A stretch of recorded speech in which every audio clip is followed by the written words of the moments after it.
lot of a thing. Àwọn ọmọ bí ohun yẹn ṣe jẹ́ iyebíye sí. Pressure. Nígbà tí a bá fipá bá ohun yẹn ṣe pọ̀. We know if something is real. A ó mọ̀ bóyá ohun yẹn dájú. If you love your husband. Tí o bá fẹ́ràn ọkọ rẹ. When something happens. Tí nǹkan bá ṣẹlẹ̀. Everybody will know. Gbogbo èèyàn mọ̀. Not when they bought you car and they bought you. Even an adult can love you if you give her a car. Kò ń ṣègbà tó bá ṣe ọ́ lóore nítorí pé àgbàlagbà gan lè fẹ́ràn rẹ nígbà tó bá rọpò fún. Adult. Please, can you work on this mic? Jesus. Mo fẹ́ràn rẹ Jésù. Not because of what I have. Kò kí ń ṣe nítorí tí mo ní. But because of who you are. Àmọ́ nítorí ẹni tẹ́ ẹ jẹ́. But when I had nothing. Nítorí wípé nígbà tí mi ò lóhùn kan. I have been like this. Mo ti wà báyìí. I love couples that grow together.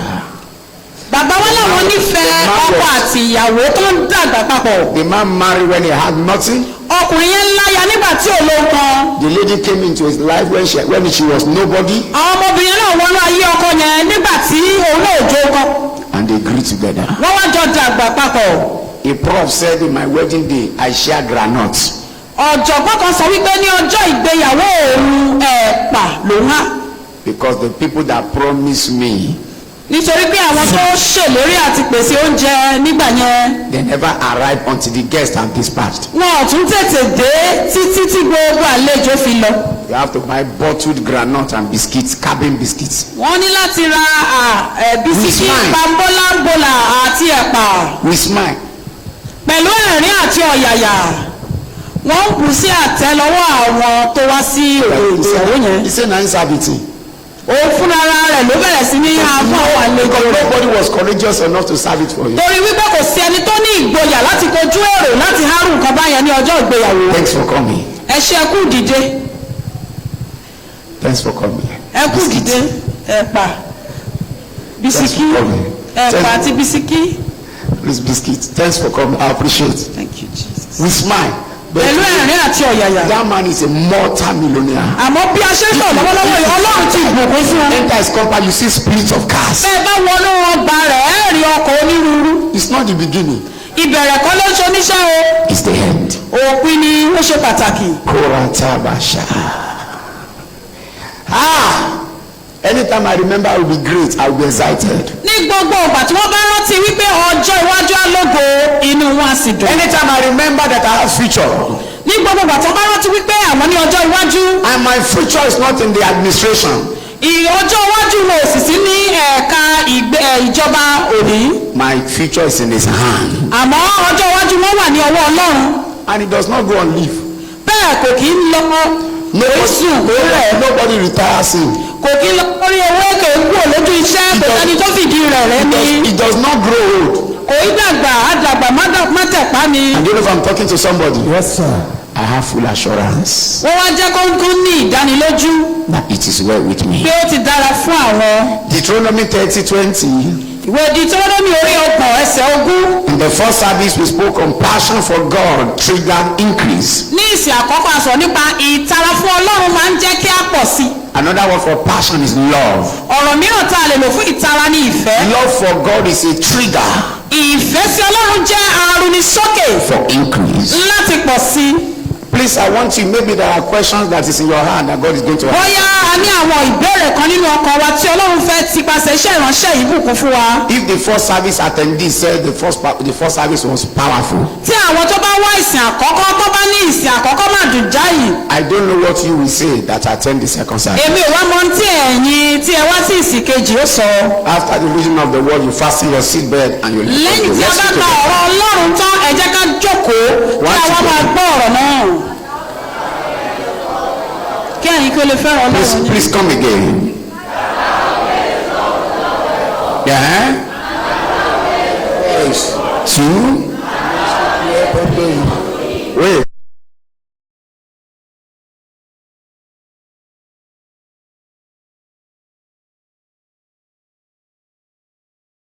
Now go ahead. things take place, nígbà tí o mẹ́tẹ̀ẹ̀ta ibà ṣẹlẹ̀. plenty of this. ẹ̀mí wọn wà á gùn. Can you see it? Length. He is thy life. ó ní length by ayé yín days. àti oní ò jẹ́ kí ọjọ́ ayé wa ó gùn. He is thy life ó ní ẹ̀mí wa. and the length of thy days. ó pẹ̀lú ní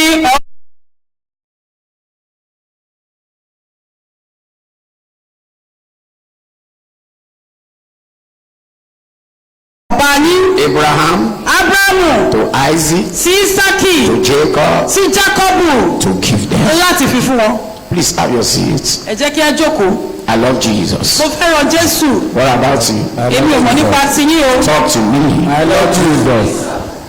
I'm going to tell you a story in this service. bàbá wa máa sọ ìtàn kan fún wa nínú ìsìn yìí. Before I go into that, kó tó wá di pé wá sọ ìtàn yìí. I believe that one of the evidence of Christian growth wọ́n ní ìgbàgbọ́ pé ìkan lára àwọn ẹ̀rí tó fi hàn wípé à ń dàgbà gẹ́gẹ́ bí kìrìsìtẹ́nì. is an increase in one's passion for God. ó ní pé ìtara wa sí Ọlọ́run kó bẹ̀rẹ̀ sí ní pọ̀ sí i. What shows that you are growing ohun tó fi hàn wípé à ń dàgbà. is that your love for God is increasing. ó ní pé ìfẹ́ wa sí Ọlọ́run ó pọ̀ sí i. Other way around, ní ọ̀nà mìíràn.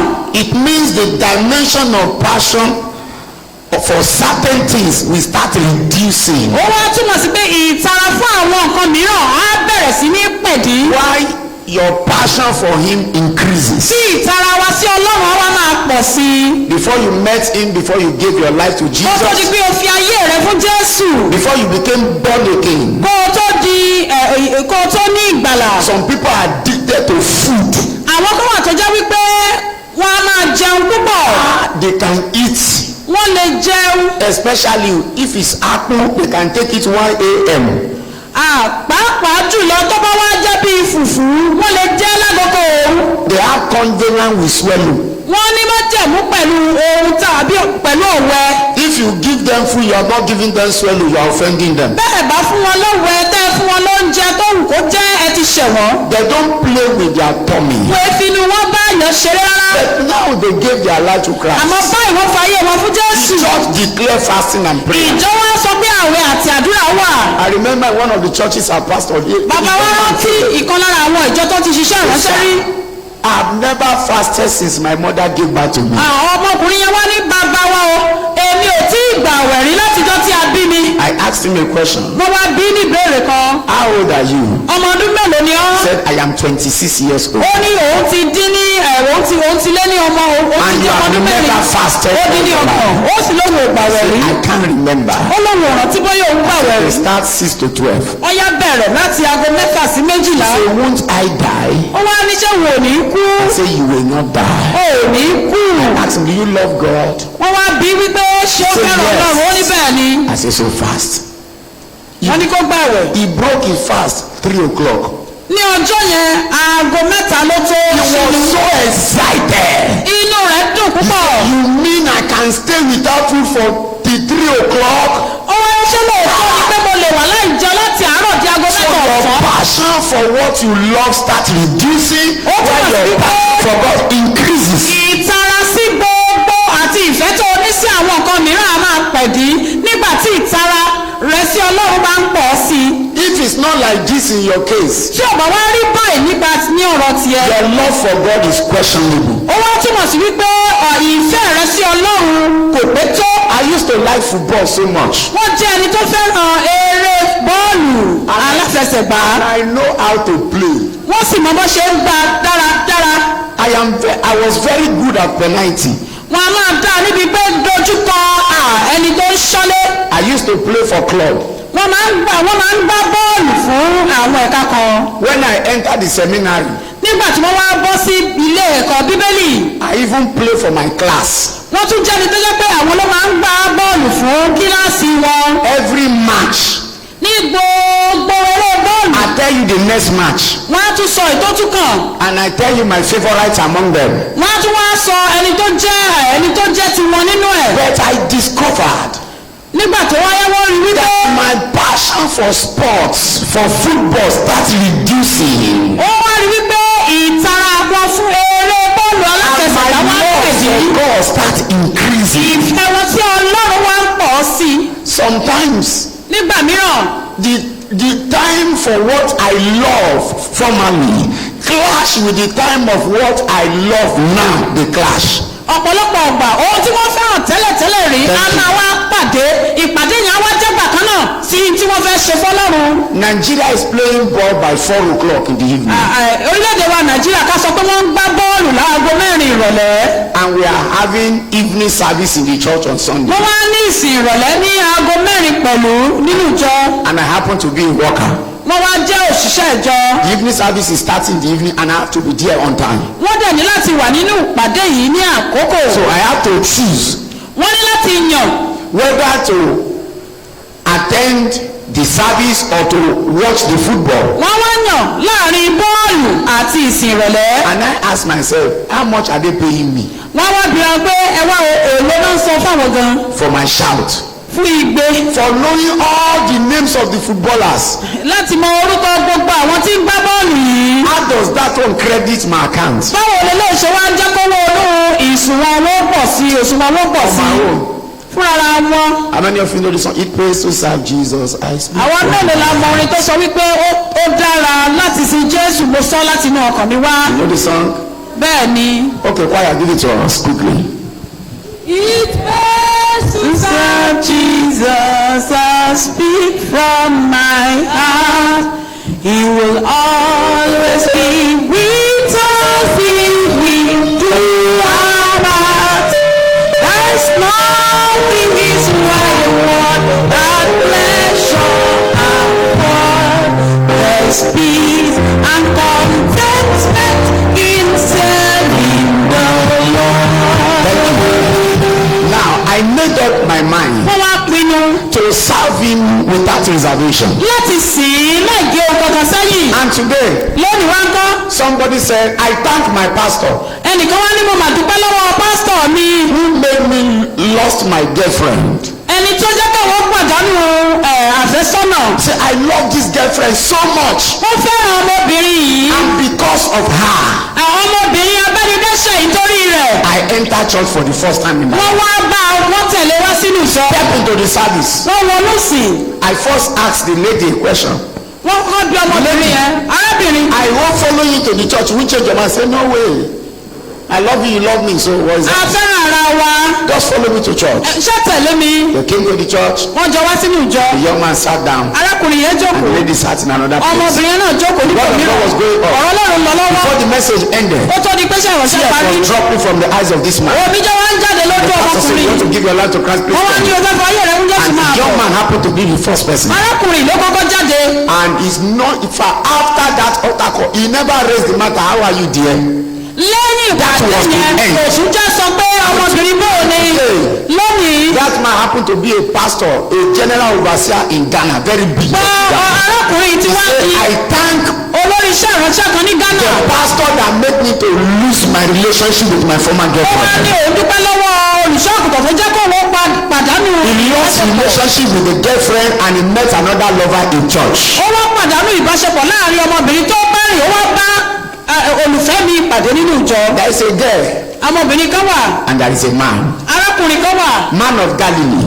Arákùnrin Gálílì. Man of Galilee. Arákùnrin Gálílì. Jesus Christ of Nazareth. Jésù Kristi ti You Násárẹ́tì. want to compare him with your boyfriend. Ó wá fẹ́ fi wé arákùnrin tó ń bá rìn The yẹn. one that is deceiving you. Èyí tó ń tàn ẹ́ yẹn. The one that is playing pranks over you. Èyí tó ń tàn ẹ́. Jesus, you are my best friend. Jésù ìwọ lọ́lọ́ ọ̀rẹ́ mi ní I love to waka with mo máa ń fẹ́ you. bá ọ rìn. You no get time to play me wayo.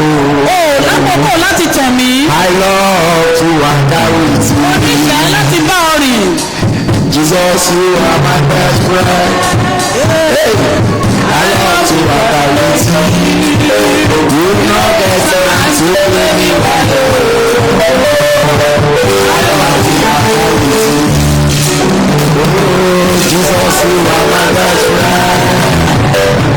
I love to waka with you. You no get time to play me wayo. I love to waka with you. How was it? I was in Lagos sometimes. Wọ́n wà ní Èkó nígbà kan rí. I was there for almost 4 months.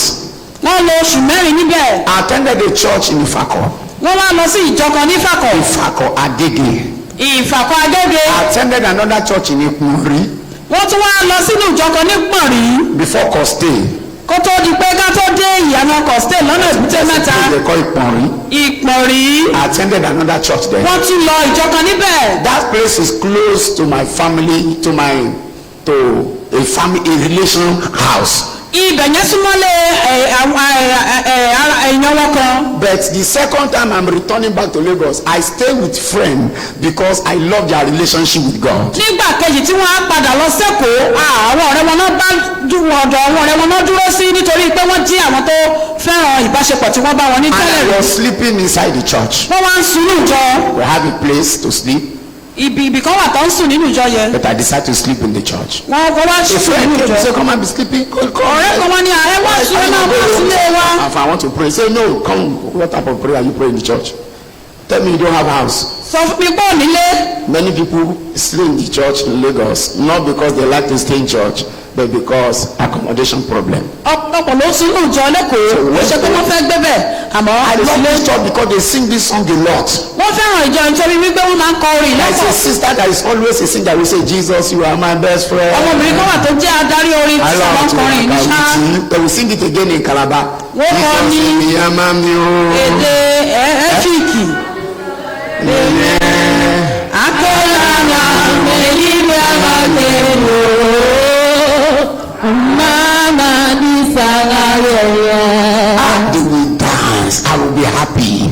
Nothing sleep inside the church, and yet I was excited. orin a máa múnú wọn dùn That púpọ̀. is my best friend. orin tó Here dùn is wọn. what I promise to share with you. ìtàn tẹ́lẹ̀ kò sọ fún wa rèé. A man disturbs a lot in service. arákùnrin kan wà tó yẹ pé gbogbo ọ̀fà ní wọ́n yọ̀yàn lẹ́nu. wọ́n á máa yọ̀yàn lẹ́nu The word of God is going on like this. It won't be quiet. bọ́ọ̀ ló ń ṣe ń lọ ọ̀rọ̀ rẹ̀ Every time ìsàlẹ̀. you return, right up, pastor. olùṣọ́gun tẹ tẹ̀síwájú ní ọ̀pá máa ń jó láì rírù. The people that sat beside me will say, "Who you know?" àwọn tó wà lẹ́gbẹ̀ẹ́ rẹ̀ ó tún kóra jọ pé kí ló tún dé. So one day, ní ọjọ́ kan the deacons called him. àwọn díákọ́nì wá pè é. They say, "We love your zeal for God, a fẹ́ràn ìtara ní fún Ọlọ́run. but you can control this thing." ẹ jọ̀wọ́ ẹ dẹ́fà ẹ kóra yín ní ìjánu díẹ̀. When the whole church is silent and the word of God is entering to tí people's gbogbo bones ìjọba paná lọ́tí tí ọ̀rọ̀ Ọlọ́run wọnú gọ́bọ́ ibẹ̀ bí ó ti tẹ̀lé pásítọ̀ ẹ̀tẹ̀ wájú. people will be afraid when the shout comes up. òjijì ni yóò kàn ké ẹ̀rọ wa bá àwọn ènìyàn. So one rich man called him again. Ọlọ́run kan wá pè mọ́ra. You want to know whether the shout and the love is out of infatuation or it's not really real. He said, "Come." wọ́n fẹ́ mọ̀ bóyá ìfẹ́ ẹnu ni wọ́n wá pè mọ́ra. He invited him to the house. wọ́n pè sílé. He said, "Come to my house." wá sílé mi. Chains of splits of cars. He said, "Enter." ó ní kó He said, wọlé. "Look at it. Do you see this suit? I ṣé o ráṣọ yìí. put it on." He put it on. wọ́ He said, "You like it?" He said, "I like it." ṣe fẹ́ràn ilé olóòmọ̀ fẹ́ràn rẹ̀ pọ̀. He said, "If you don't make noise for 3 Sundays, bó o bá pariwo nínú ìjọ fún bí ọdún Sunday mẹ́ta I will give you this. màá wá fún ọ lélẹ́yìn. After another 3 Sundays, lẹ́yìn Sunday mẹ́ta I have another gift for you. mo tún ti ní ìmí tí màá fún ọ. Deal or no deal?" ṣé ká jọ wọnú àdéhùn. He said, "Deal." ó rí bẹ́ẹ̀ ni. Thank you, sir. ó dúpẹ́. I don't know you love me so much. èmi ò mọ̀ pé fẹ́ràn mi báyìí o. I appreciate. mo mọ rírì tẹ̀ Can ṣe. I go with you? He said, "No, ṣé no, mo lè mọ bó lọ báyìí. no. wọ́n ní rárá o. He said, "Why?" kí ló dé. I promise I won't shout. mo ní ìní pariwo sẹ́ẹ̀ fún mi. He said, "Okay, go with it." wọ́n ní ó mọ̀ ọ́n lọ. He collected the suit. ó gba aṣọ The yìí. man told him, "You won't wear it all." níwọ̀ o. It's okay.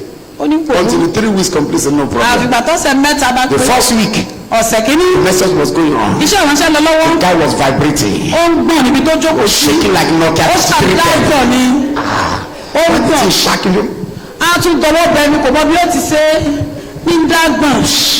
kíṣà ń gbọ̀n bí owó ojú òde. he heard himself. ó dira rẹ̀ mú ṣíṣí. First service ended. ìsìn àkọ́kọ́ parí. He left. ó lọ lé.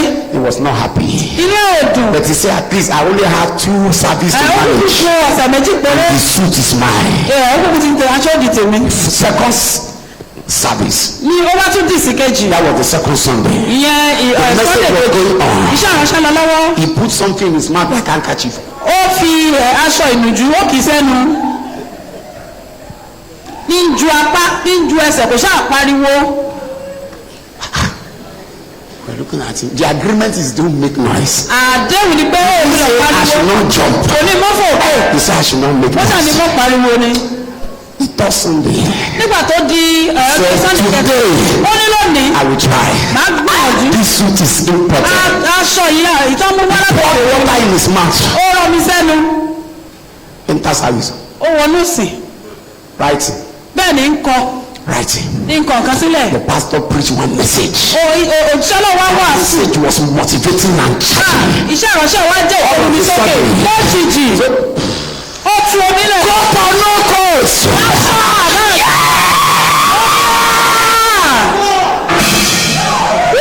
The guy was shouting. Shouting. He said, I can't hold myself.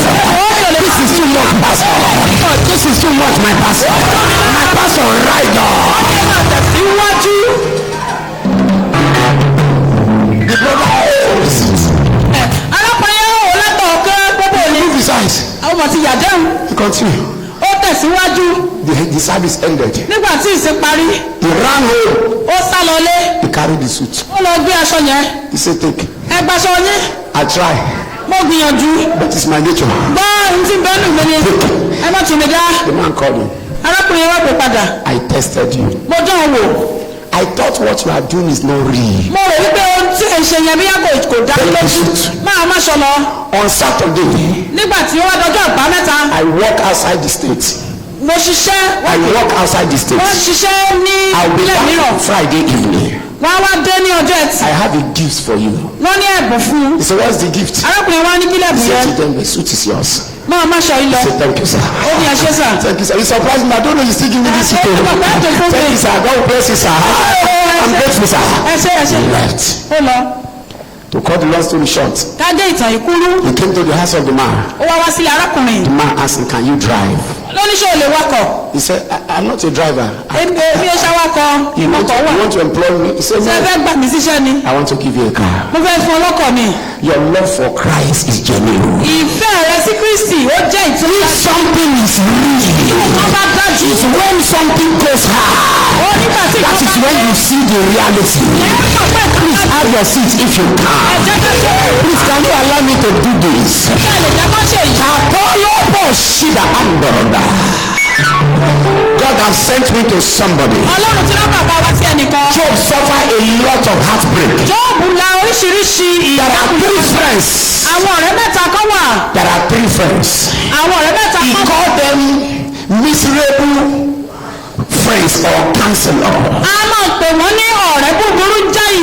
Because words that comes out of their mouth is alarming. Torí pé ọ̀rọ̀ tó ń ti ẹnu wọn jáde ó jẹ́ ìtí ò dára tó. The suffering of Job would have ended in 31, chapter 31. Ìyà Jóòbù bá parí ní orí ọ̀kànléníọgbọ̀n. But God said no. Ọlọ́run ní rárá. There is a friend that is coming. Ọ̀rẹ́ kan wà tó pọ̀. He also had a say.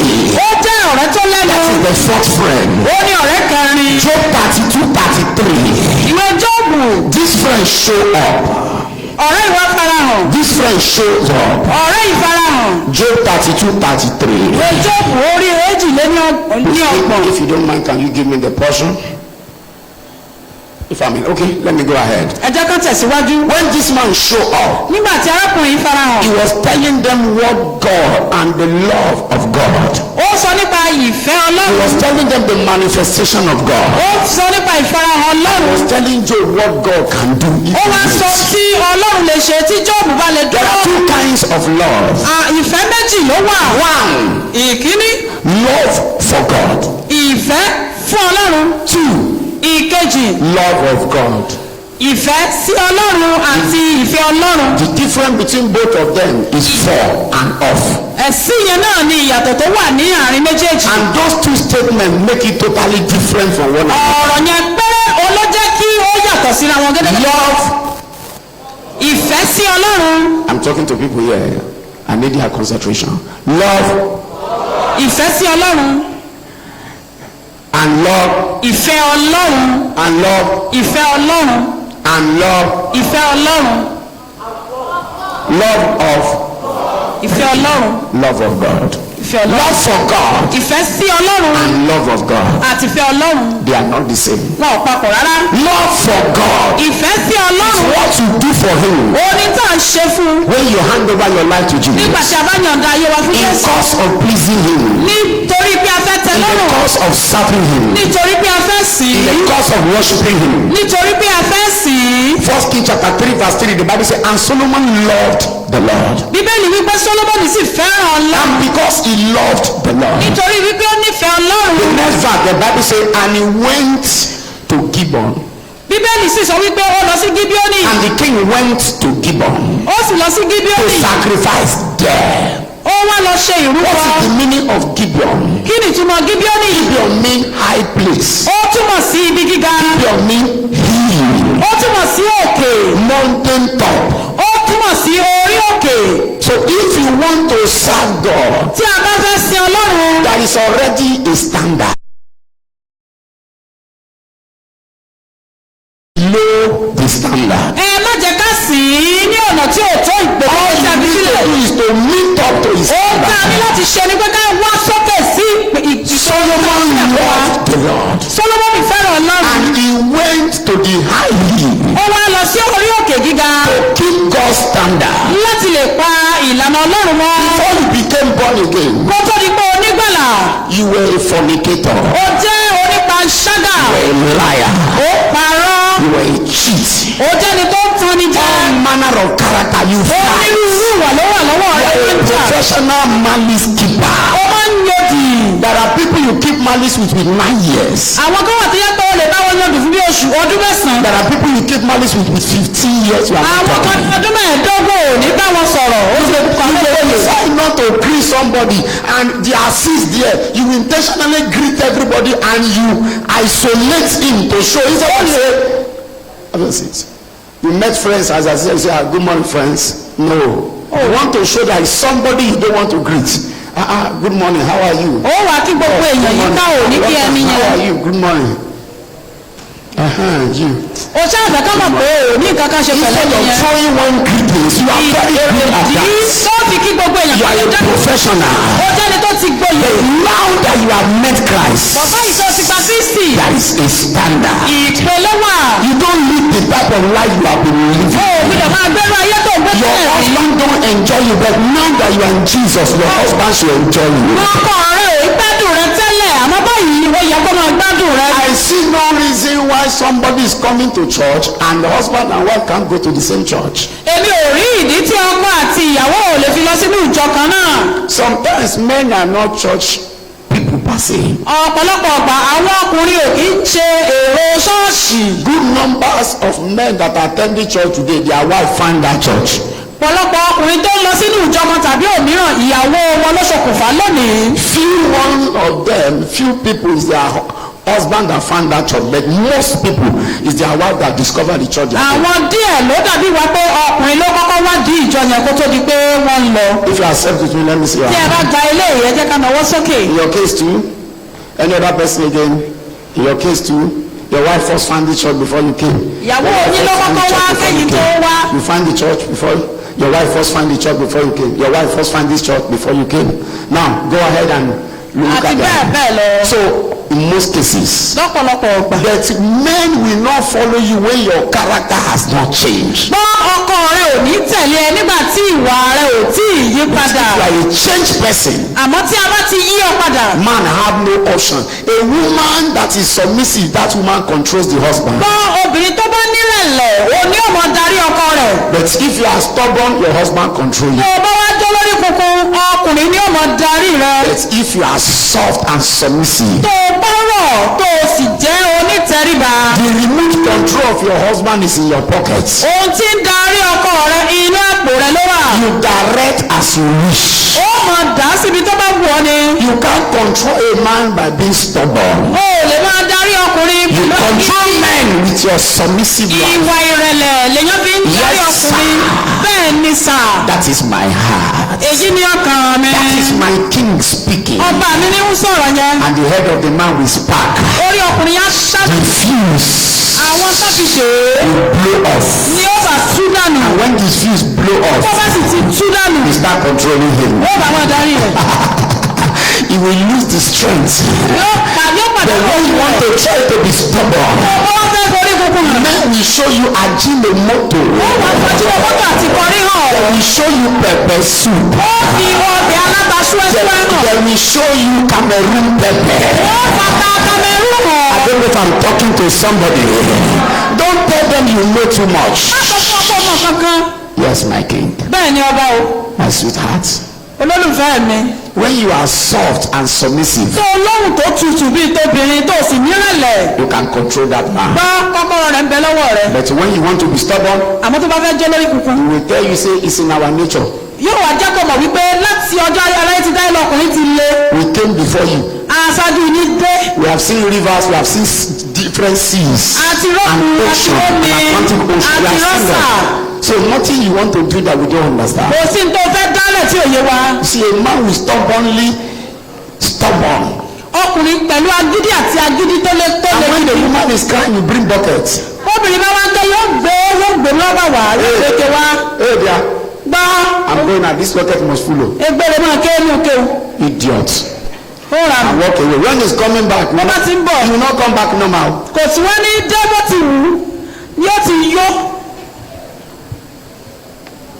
Where is that useless woman? Get out!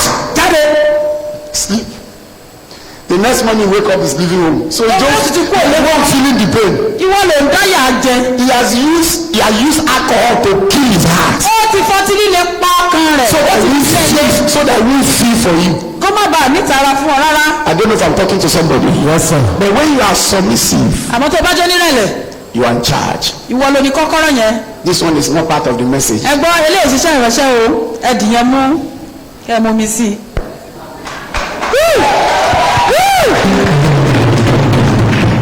the high place, Solomon went there. He's keeping standard of holiness and sacrifice. When you have love for God, it affects your offering. You respect the altar. Seed. You always be your hand to sow. As you are trying to do something that will open your heaven, you make it happen. You make it happen. You make it happen. When you have love for God, you pay tithes so that God will bless you. When you have love for God, you step out for evangelism so that God will bless you. When you have love for God, they talk about mission. You want to be involved in a mission. They talk about giving. You want to shake your body. When they want to stop in certain amount, you say, God, touch the pastor. Let's mention the amount in my pocket because I want to participate. All this thing comes as a result of your love. Your love for. Thank you. You have never fasted before. You decided to fast because of your love for God. They say, stay away from women. Say, I want to marry her now. We're into relationship. They say, no. As long as you're a Christian. Hebrew 13:4. Marriage is honorable in all. And undefiled. Don't sleep with the person you want to marry when you have not paid dowry. I'm sorry, I'm not aware. I have to keep this. I don't serve him according to my own terms. Serve him according to his own terms. If you get an employment somewhere, are you the one that tell you the time to come to work, or they are the one that will tell you the time to come to work? You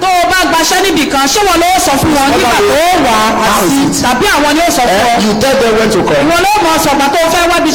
Well, thank you for giving me this job. I just want to inform you people, where I'm living is very far. And as a result of that, I'll be coming to work by 10 o'clock.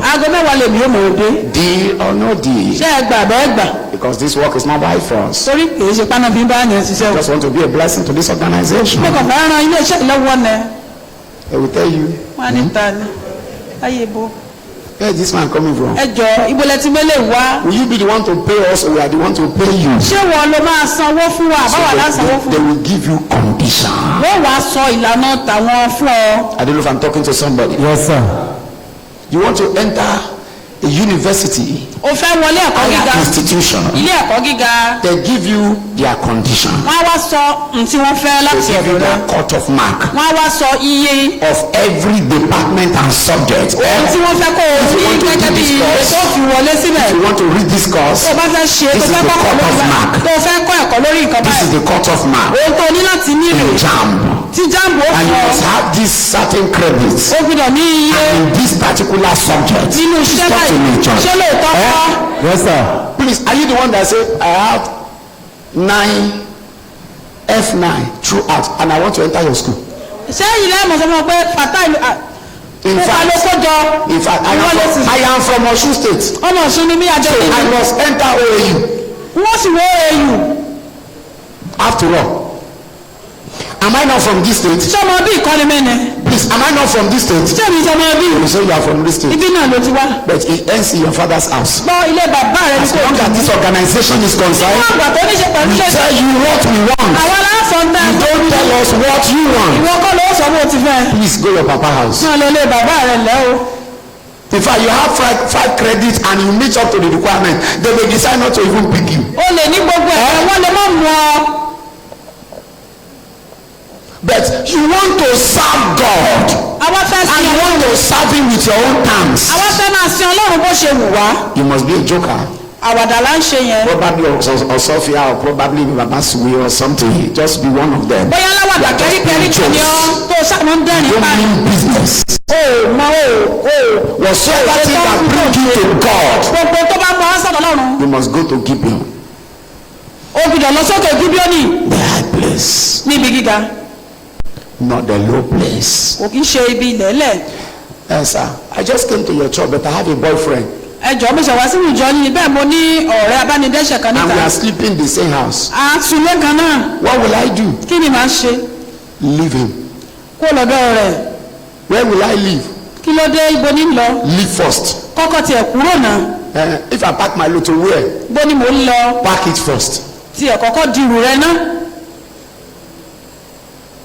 Abraham, abrahamu before I enter the covenant I'm talking about, leave your father's house. kí n tó bá ọ dá májẹ̀mú So kúrò now nílé bàbá I rẹ. will tell you. síbi tí màá sọ fún ọ. Papa God, just give me address. ẹ júwe ibẹ̀ fún mi. No address. ọlọ́run ò fún ní Until you leave. ìjúwe àfìgbà tó kúrò. And Abraham departed. bẹ́ẹ̀ ló kẹ́rù rẹ̀ ló kúrò. In the journey, nígbà tó wá ń lọ. he met people that are ready to kill him. ó pàdé àwọn He tó met fẹ́ people pa á. that are, in fact, he met people that want to marry his wife. ó tún àwọn tí ó ti All fẹ́ manner of people. onírúurú èèyàn ló bá pàdé. At last, àmọ́ lẹ́yìn ọ̀rọ̀ God yìí took him to the land. ọlọ́run mú lọ sí So ilẹ̀ yẹn. don't serve God in your own má terms. ṣe ọlọ́run ní ọ̀nà tó wù Serve ọ́. him according to his own sí terms. gẹ́gẹ́ bó ṣe fẹ́. Excuse me, please, when is the service? ẹ jọ̀ọ́ ìgbà wo nìsín bẹ̀rẹ̀. Please, I want to know the time that the whole service in this church. mo fẹ́ mọ̀ bàtẹ́ ń ṣe sí ọjọ́ ìsinmi I want to níbi. attend first. Please, can somebody tell ìsìn me? alákọ̀ọ́kọ́ ni mo fẹ́ Excuse wá. me. ẹ jọ̀wọ́ Excuse me. ẹ jọ̀wọ́ 7 a.m. aago méje. No, all my life 7 a.m. I will still be on the bed. ẹgbọ́n láago méje o orí ibùsùn lèmi ó wà. And nobody fucking body tell me the time to come. ẹ máa gbọ́ o kò sẹ́ni kankan tí ó gbé mi They dìde say, bí okay, mo. bros, attend second service. ó yẹ wá sí kejì. He said, please, can you tell me the time of the ṣé ẹ lè second sọ àkókò service? yẹn fún mi. He said, the second service is 9 o'clock. aago mẹ́sàn-án ni o. 9? aago Did mẹ́sàn-án. you say 9? aago You mẹ́sàn-án. mean 9 o'clock? ṣé aago mẹ́sàn-án láì sọ yẹn. I will try. màá gbìyànjú. 9 o'clock is not because at that time I don't leave home until I eat. mi ì kúrò lé àgbà tí n bá jẹun. I will think about it. màá ronú sí i. And you have been serving God ó sì ti ń sin náà. all your life. gbogbo ayé rẹ. No Sunday you came on time. ó tètè dé. It's in the record ó sì wà náà that you are serving God pé ò sí lọ́run on your own terms. ní ìlànà tiẹ̀. So heaven will hold what belong to them. ọ̀ràn wájú tó di tiẹ̀ tó And jẹ́ you be tiẹ̀ mú. frustrated. yóò wá sú ọ yóò You rẹ̀. say I go to church. pé mo lọ sínú ìjọ. Nothing happens. kò sọ tó ṣẹlẹ̀. I go to church. mo lọ sínú ìjọ. Nothing is happening. kò sí tí ń ṣẹlẹ̀. The Deuteronomy we just read. Inú ìwé Deuteronomy ní kíkà. I think we displayed on the screen. Yes, if you love the Lord, please put it on the screen. We see your love for God. 30:20. He said that thou mayest love the Lord thy God. He does not envy and obey his voice. If you love me, you will keep my commandments. I will not keep your own. You will keep my own. Are you?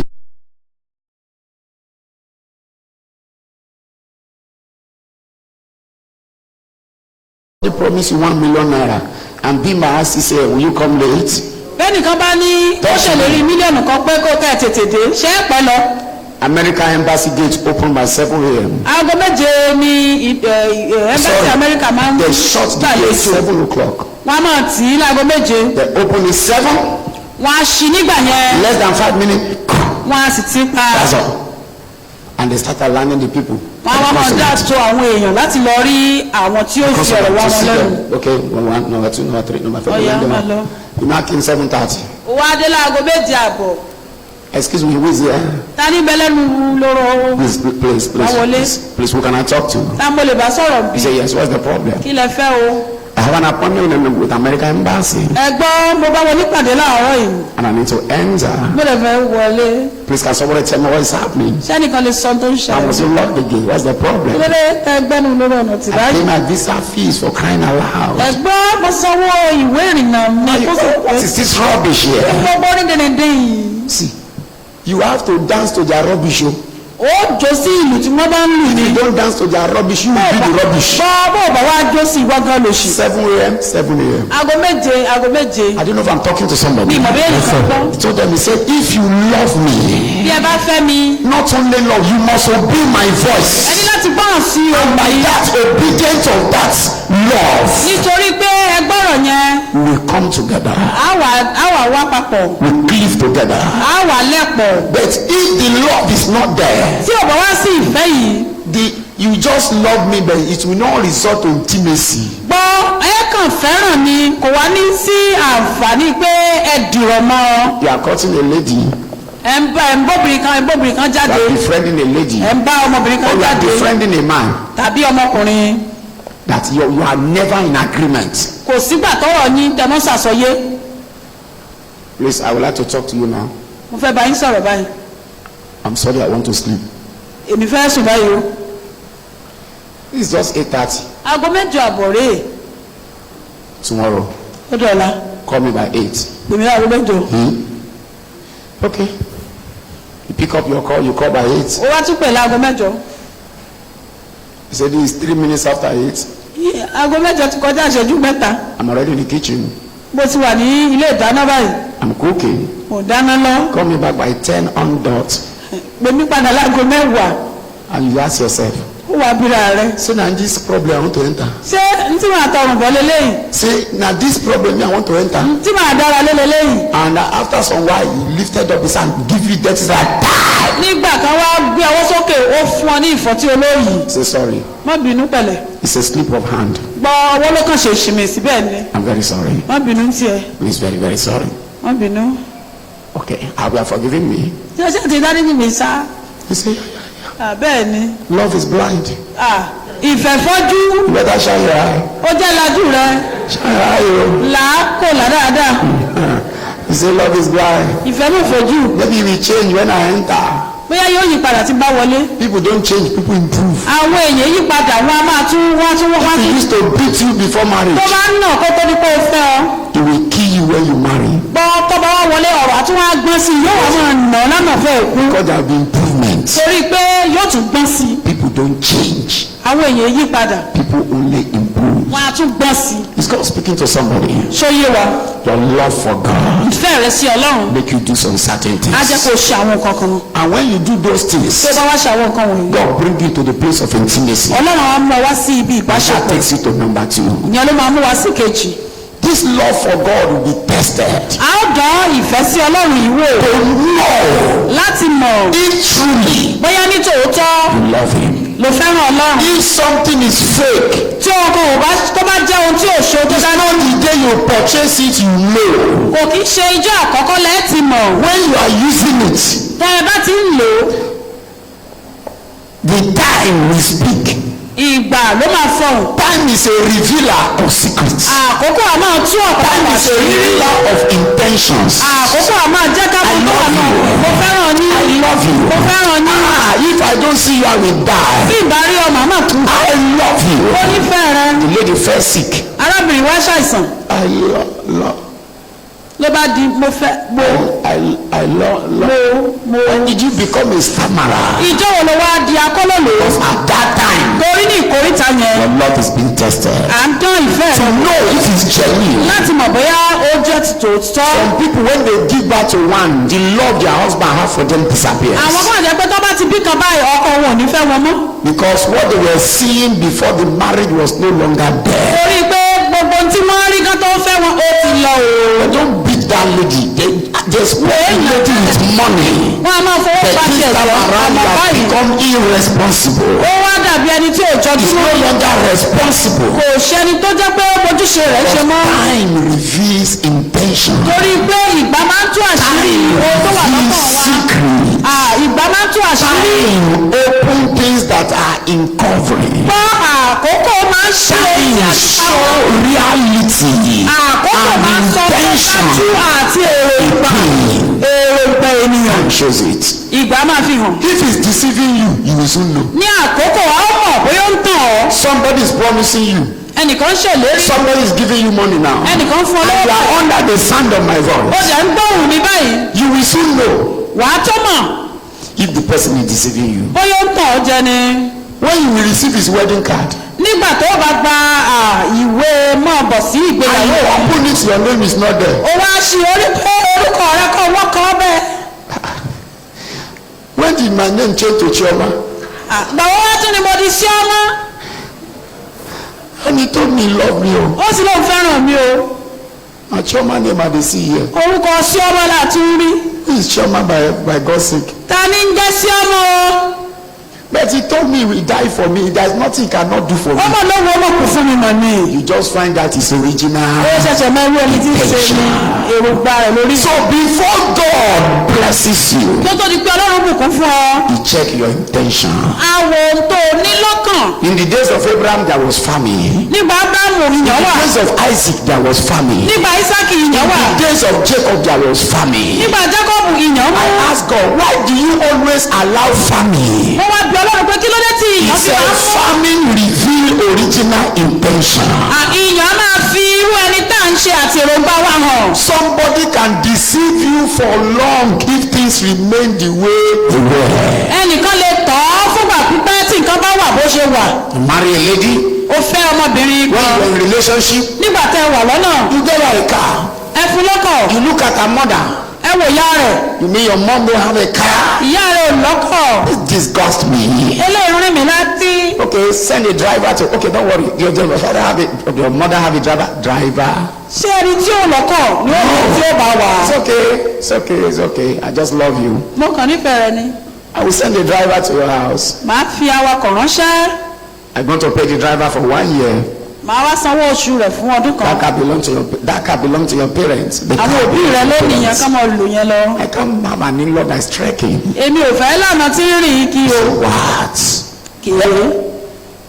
Only to come to your house nígbà wá délé. and see your sitting room, see the house. He asks, who owns this house? wọ́n á rí ilé pé ta ló nílé yìí. He said, that landlord is very stubborn. Oh. onílé yìí burú. So you mean this house is not your dad's own ilé yìí kọ́ bàbá rẹ kọ́ ló tún kọ́lé. at all? ó ní rárá o. It's okay. Let me see if I can buy a house around. bó bá wá rí bẹ́ẹ̀ jẹ́ kọ́ ń wò bí o máa. Purchase a house around. ó wá ra ilé kan ládùúgbò. After purchasing the house, nígbà tó ra ilé ìtàn. give them good, better living. ó fún wọn ní ìgbé ayé tó rọrùn. He said, I'm going back to Canada, my goose. I want to go and mind my goose. I'll be coming back. mo in lọ 3 months Canada time." mo fẹ́ lọ parí okòwò mi. And there was a plane crash.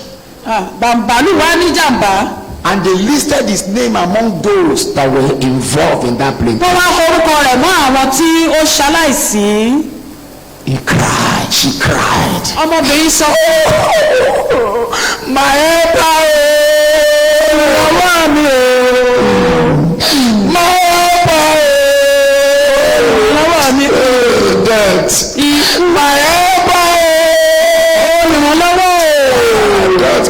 punish you. And after 1 month, lẹ́yìn oṣù kan, as you were driving out of the house, ó ṣe wá ń jáde nínú ilé. because your status have changed now, torí ipò rẹ ti yí padà. a young man that have a bigger car parked follow you. ọkùnrin tó tún wá lọ́kọ̀ tó tóbi ju tiẹ̀ lọ. Flashlight. ó fi nọ́bọ̀ sọ̀rọ̀. I said, who is that? tààtúnú. You park. ó dúró. Man came down. ó sọ̀kalẹ̀ wá. You are a pretty girl. ó mọ̀ rẹ wá o. He said, thank you. ò ṣe. Are you married or single? ṣé o ti lọ́kọ tàbí o ti lọ́kọ. There's engagement ring in your hand. òkà ń bẹ lọ́wọ́ rẹ tó fi hàn wípé o ti láfẹ̀sọ́nà ó bá dọ́gbọ́n yọ ọ́ lẹ̀. He throw it under the footmat. ó ti sọ sábẹ́. He said, no. ẹni àtẹ ìkánú ti. I'm single and searching. mo ń wá àyàn ń tèmi ní. SS. Sickle cell. àrùn ọmọlẹ́sẹ̀ ní sí ọ. Single and searching SS. mo ń wọ́kọ̀. That is good. mo sì dá wà. Please, this is my card. káàdì mi rèé. Please, can I have your number? ṣé mo lè gba So nọ́mbà? nobody will call you. You I'll call pay me. you. Are you sure? Say yes. I will be the one to call you. You saw the number. Wow. He's a big man. èèyàn ńlá ni. After all, you have not even mourned the man. o ò tiẹ̀ tí ì fìgbà kan tu. Only to discover that he missed his flight. ó wá jẹ pé kò bá wọn rìnrìn yẹn nígbà He yẹn. went through another plane because he has paid. torí pé ó ti sanwó He sílẹ̀. has paid for that flight. torí pé ó ti sanwó So they ọkọ̀ just yẹn. went to their database wọ́n kàn lọ sí and pápá. printed the list of everyone that is on board. wọ́n wá sọ orúkọ gbogbo àwọn So tó when ti you sanwó. saw it in the newspaper, you didn't even trace the parents. wọ́n lọ lé You didn't even call.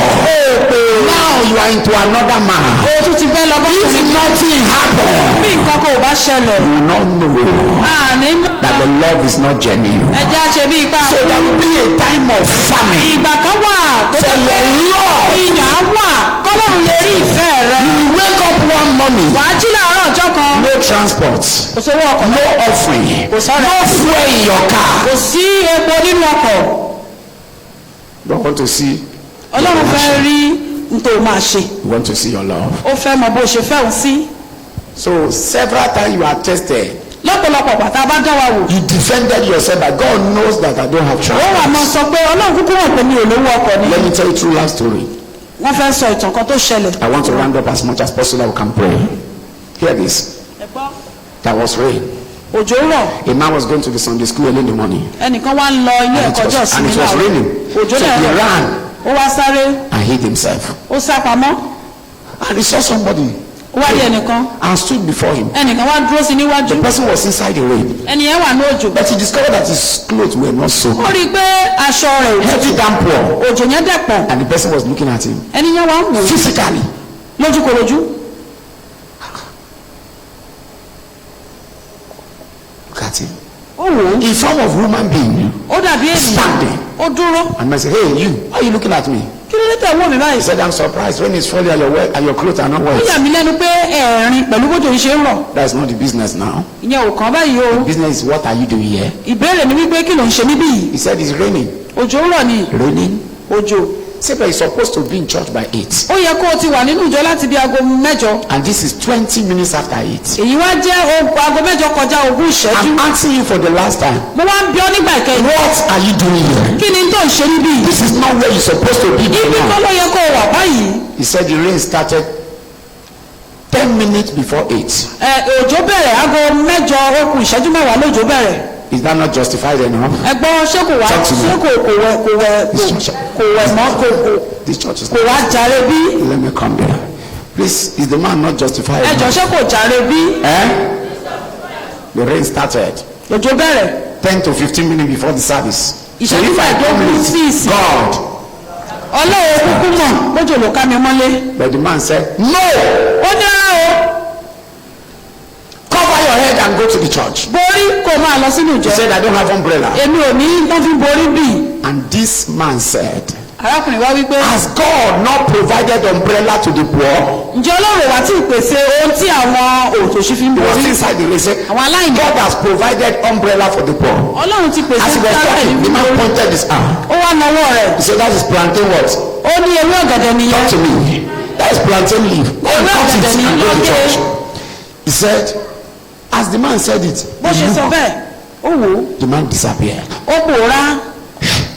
No wonder, this is an angel. He said he ran out. ó sá jáde.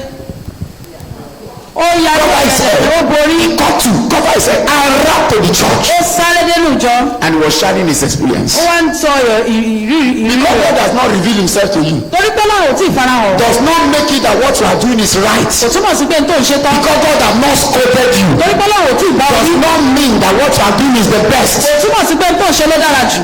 This my friend here, ọ̀rẹ́ wọn yìí. he said when he was unfaithful, I pick it from the testimony of the wife. wọ́n mú He un said láti when he was mẹ́rin. unfaithful in his tithes, nígbà táwọn jẹ́ ẹni tó ń money was lò coming. owó ń wọlé. He was making money. wọ́n rówó. He just pay anything he likes. wọ́n kàn san bó ṣe He wù. just drop something like a contribution. wọ́n á da bí ìgbà kan dájọ́. Okay, maybe this Sunday, let me just pay 5,000 or 7,000. wọ́n á kàn ṣáà san kélekèle. Let me just give something. wọ́n á kàn máa san bó ṣe wù. But God was blessing him. bẹ́ẹ̀ Ọlọ́run bùkún fún wọn. When he has failed the test, nígbà tí wọ́n kùnà several tests, he has failed it. wọ́n ti kùnà ọ̀pọ̀lọpọ̀ ìdánwò. Now see the temptation. ẹ wá wo àdánwò yẹn. He had an encounter. wọ́n wá ní Some of you had this encounter. àwọn ọ̀pọ̀lọpọ̀ wọn lápapọ̀ Ọlọ́run How fi the hàn. angel of the Lord appeared to him in the dream in form of human being. áńgẹ́lì Ọlọ́run fara hàn wọ́n pé He was somewhere around a place and he had somebody calling his name from the wọ́n other side. wọ́n rí ẹnìkan tó ń pè wọ́n ní òdì kejì. He ran to that place. wọ́n lè sá lọ síbẹ̀. I heard my name. mo mà gbórúkọ mi. They said, no, they are not calling you here. ìwọ kọ́ náà Go pè to the èmi kọ́ other náà pè side. mí That's wọ́n ní where kọ́ lọ they are sípò calling you. mìíràn. He said as he turned, wọ́n ní báwọn ṣe yípo gbàbẹ̀. he get to the other side. wọ́n débẹ̀. He saw dead bodies corpse. wọ́n rí àwọn òkú. He said, they can't be calling me here. wọ́n lè máa pè mí níbí. He didn't see anybody. He saw dead body lie down. wọ́n rí òkú onírúurú nílẹ̀ And he lẹ̀. had a voice. wọ́n gbọ́ òun. So as you say you will not pay your bó time, o ṣe lóòkùnkùn ní gbọ́n tó ní I ìsàgbà show mẹ́wàá. you mercy for the last time. mo fi àánú ìgbà kẹyìn hàn. This is where you have gone. ibi tó bá wà nù. You will lie down like these people. wàá sùn kalẹ̀ bí àwọn Lifeless. láìsí ẹ̀mí nínú rẹ̀. I'm sending you. I'm waking you up. You are waking up from your sleep by my mercy. àánú mi ló máa jẹ́ kó o jí sáyé lónìí. Go and correct your wrong. lọ tún ọ̀nà rẹ He ṣe. stood up. wọ́n jí. He opened his eyes. wọ́n lajú. This one is not dream. This is an encounter. àlá lásán kọ́ leléyìí o. He sat fi hàn down. ńlá ni.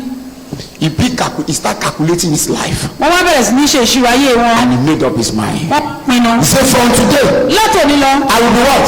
màá gbọ́ràn màá máa ṣe òdodo sọ́lọ́run. The reason why I will not come out on Sunday to not to give tithe because God did not bless me. But if God bless me, jáde oní pé ọlọ́run. I don't want to die now. èmi ò tí fẹ́ kú báyìí. The question is this. ìbéèrè ni wípé Things were hard. ó le nǹkan le. Do you know the reason why things were hard? ṣé àmọ̀dí tí nǹkan fi le báyìí. If somebody fail class, what he go do? àtúnṣe.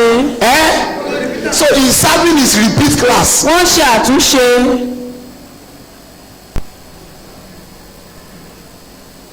Because God gave you a encounter does not mean you be blessed. No. torí Feel the ọlọ́run pain of disobedience for a while. jẹ́ ya àìgbọràn fúngbà díẹ̀. So that when I bless you again, tí bá wá tún bùkún ọ lẹ́yìn ìgbà yìí. it won't take you time to obey me. kò ní gbà ọ́ lákòókò láti gbọ́ tèmi. We think that God has a memory lost. ẹ rò pé ọlọ́run máa ń gbàgbé nǹkan báyẹn. He's piling it up. wọ́n rèé jọ. He's piling it up. wọ́n rèé jọ. Somebody said, ẹnìkan wípé I don't pay tithe, èmi ẹ̀ sọ̀dá mẹ́wàá. but I pay tithe. mo wá ń san. First time, second time, third time.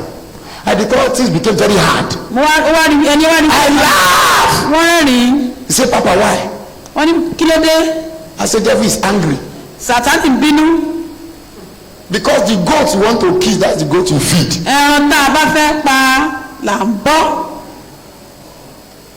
You bought a goat for Christmas and you are feeding the goat. Does it mean you love the ẹran goat? nígbà kérésì ẹ sì ń bọ̀. Sir, you want the goat to fat. Does it mean you love the goat? ẹ fẹ́ kó san ara It's ṣẹ́ not as fẹ́ràn a rẹ̀. result of the love for the goat. ìfẹ́ kọ́lẹ̀ ní It's as a result of what you are going to eat in Christmas. torí ń tẹ́ fẹ́ jẹ lára rẹ̀ ni.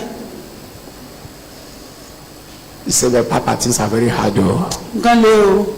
I said, this is the time God wants to see if you love him. àkókò ìlọ́lọ́run fẹ́ mọ̀ bóyá ẹni fẹ́ mọ́. If your wife is respecting you tíyàwó rẹ bá ń bọlá fún ọ where you have. nígbà tó o ní. If you don't have bó o bá ní. and she still respects you, ó tún bọlá fún ọ. she's genuine.